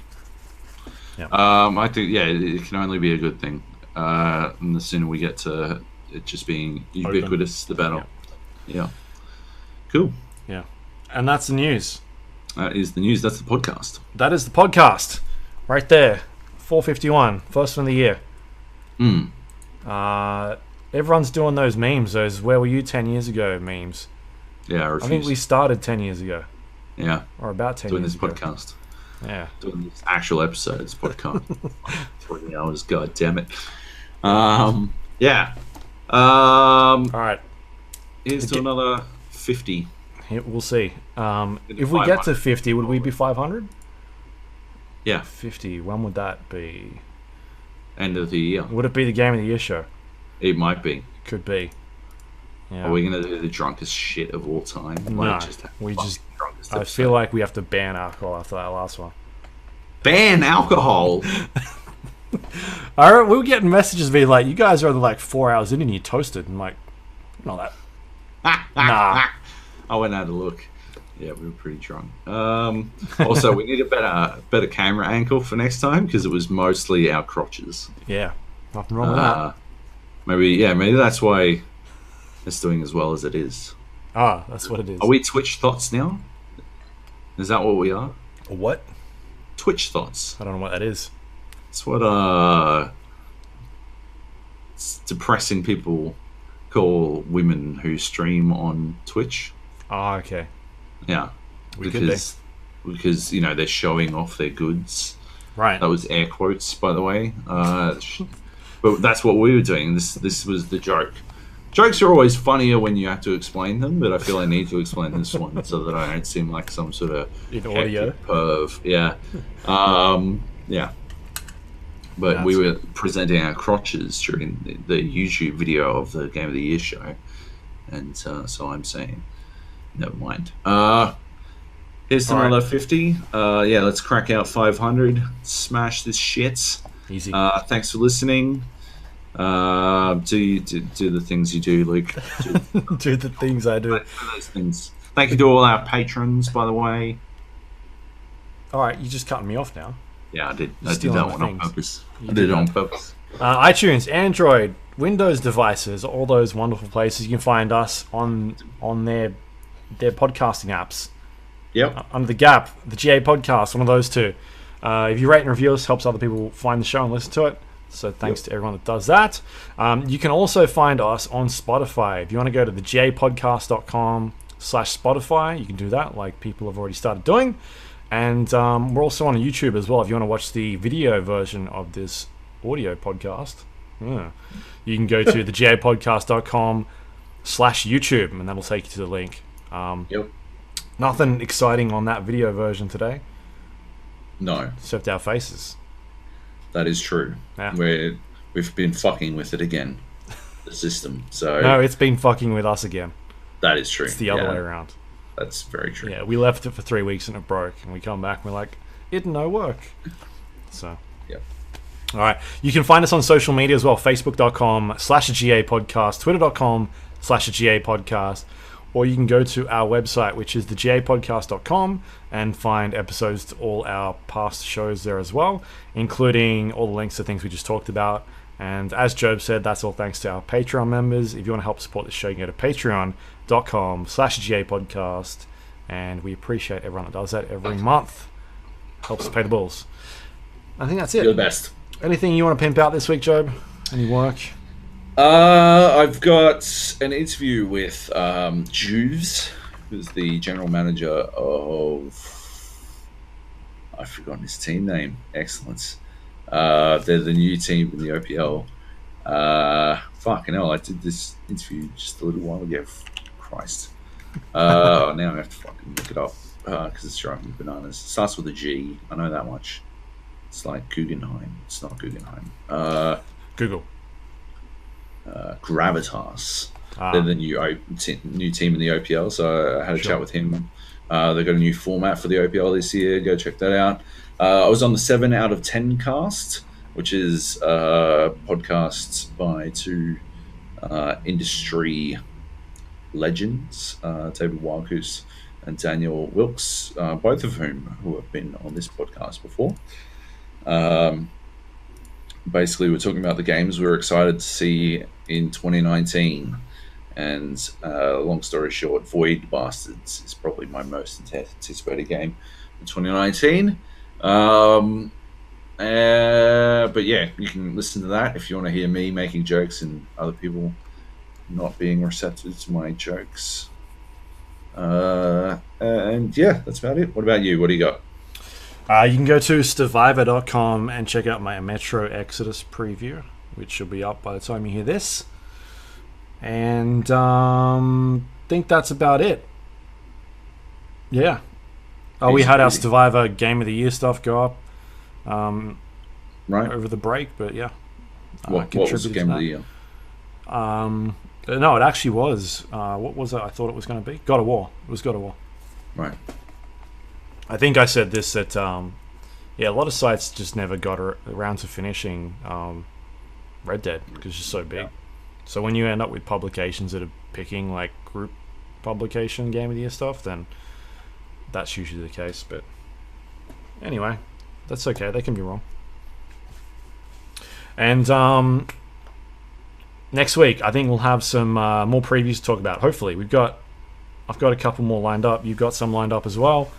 And so yes. We'll be back at it next week with some previews. Hopefully, if things go well. Hopefully not for 3 hours. Hopefully not for 3 hours. But yeah, we'll see how we go. I thought it was a good short podcast. Good short podcast. Considering we had 20 games. I mean, imagine if Nate was here. It probably went for another 10. Yeah, probably. Could have cracked double digits. We'd still be talking about Sea of Thieves, most likely. That is true. He's got so many thoughts. And no, he'd be talking about State of Decay 2 by now. That's what he's been playing the last couple of days. I don't know, man. What a dog ass. What a turd. Not Nate. The game. Also Nate. Yeah. Also Nate? Also Nate, yep. Okay. All right. That's it. See you, everyone. Bye.